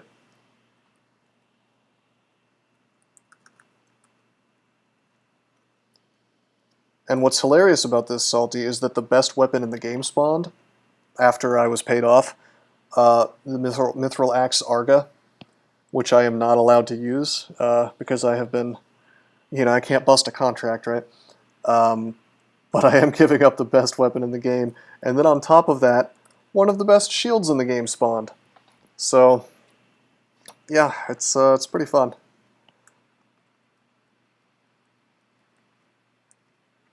But yeah, Waifu Gate, that's funny that you mentioned that, because I have like kind of started some Lua code that would allow me to allow the game to sort of be way more intelligent about that kind of thing and only flash when stuff comes into view, or like maybe a button. You could pretty easily, I guess, set up a toggle that lets you turn flashes off, Can't you technically get a plus 11 randart with speed on an axe? You could. I've never seen it, but I guess you could. Let's do this Orbron. Orbron with a chaos weapon. Should be exciting. Although it might not be. Just depends on what gets sent my way.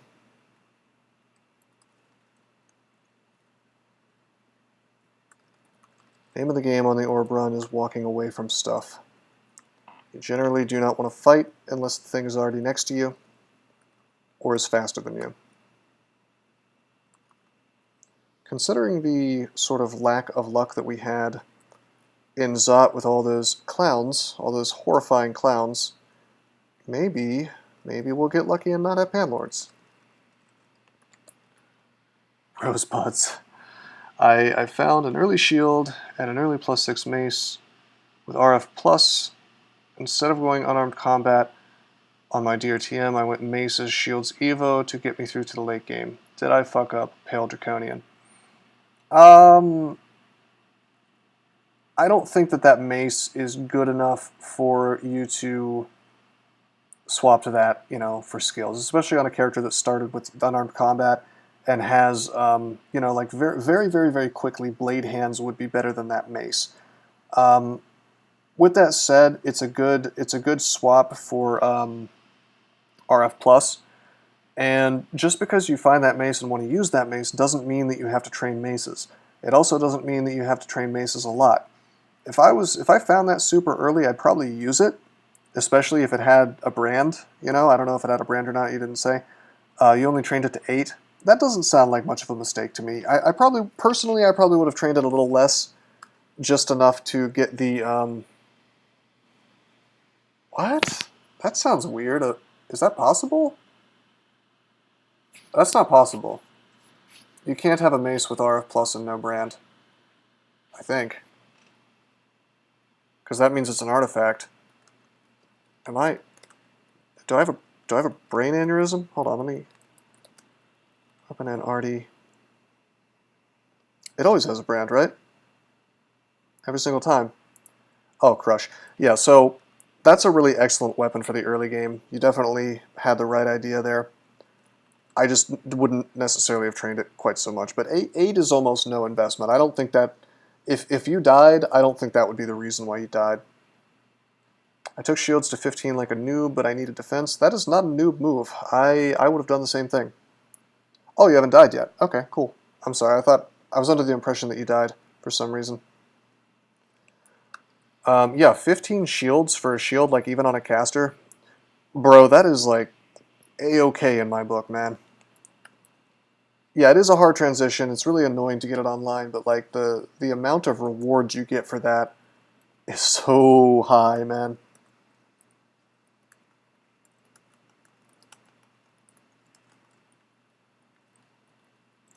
A shield can block 3 attacks per round, Make it like they didn't happen at all. Wow, that was the easiest orb run. I thought it would be a little harder. Let's make sure we shill properly. Where's crypto.com? Should have inscribed that a while ago. GG, guys, GG.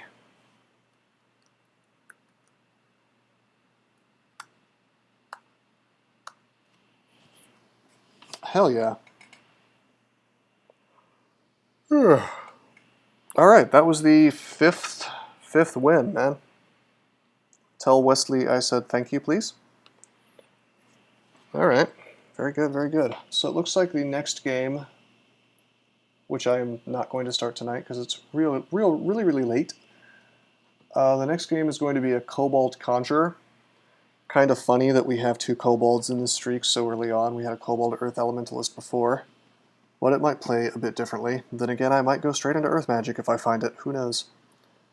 But this is going to be a harder game, probably, than it was when Elliptic played it, because Kobolds, or rather Conjurers, no longer have Battle Sphere. Looking at the code, Chaos Chain is not supposed to hit the caster. Well, somebody fucked up, doesn't he? There's something. There's some kind of gremlin. Well, don't submit a bug fix because Ebbering might yell at you on GitHub.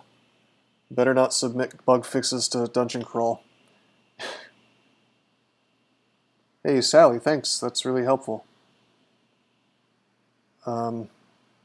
Maybe you should. Hey, doesn't he? Maybe you should submit a bug report that includes that that Twitch link.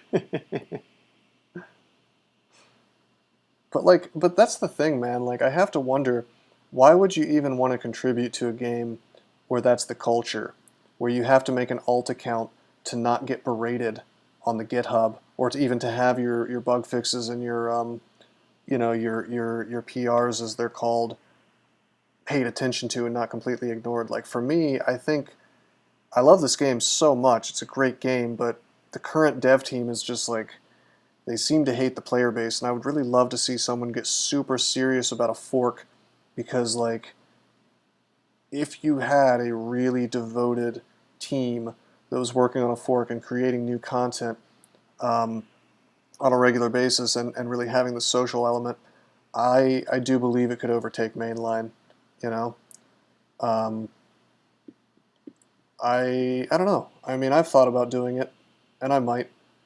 Wesley wants me to do it something fierce because it certainly seems like an ethical thing to do. Like, the way I see the DCSS community is that there's sort of, the players are sort of being held hostage by a group of really bad individuals, you know, and I don't have any other way to describe it. Like, I've really tried to get along with these people. I've done a lot, and doesn't he knows, like, I've shown him some of the stuff that, you know, where I've tried to, like, extend olive branches to these people, but they're just hell-bent on hating me until I fucking die, you know, so it's like very difficult, if not impossible, to work with people like that, you know, because that would be my first choice, is, like, collaboration rather than trying to, like, hostile take over the game. But, I mean, I don't know, I do think it would be a cool thing to do. It'd be a cool project, and then, you know, fixing bugs like that would feel like a way more rewarding thing to do, because it would be for a project that's not, like, run by narcissists, you know.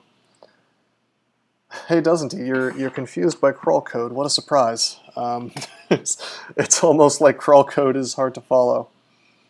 I have noticed that things in the code seem to be written almost in a purposefully confusing fashion, which is partly due to the fact that it's C++, and partly due to the fact that a lot of this code was written by math dudes rather than computer science dudes, as far as I can tell. That might be, like, project number one if I were to make a fork, is just simplifying some of this shit and making the code more readable in places. Like, anytime I make a change, just, like, rewriting all of it so that it makes more sense, you know. But that's just a little bit of my thoughts on how I would do that, I guess. But anyway, that was the fifth win. That was the fifth win in the Elliptic Streak. We did Tinku Conjurer, Cobalt Earth Elementalist, Fine Stalker Earth Elementalist, Naga Necromancer, and now Deep Dwarf Fighter. Cobalt Conjurer next, like I said, and that would be... It's not a terrible combo. Cobalt's kind of weak. Conjurer is a decently strong start, though. As long as we don't get really bad lucked in the early game, I think we'll be just fine. But in any event, I'm getting sleepy. It's pretty late. I think we've had a really fun and successful stream. I want to thank you guys, as always, for showing up. I always appreciate it, man. very cool to have people who want to hang out with me and play this game. Just chill out and talk and, you know, hang out together and have conversations, things like that.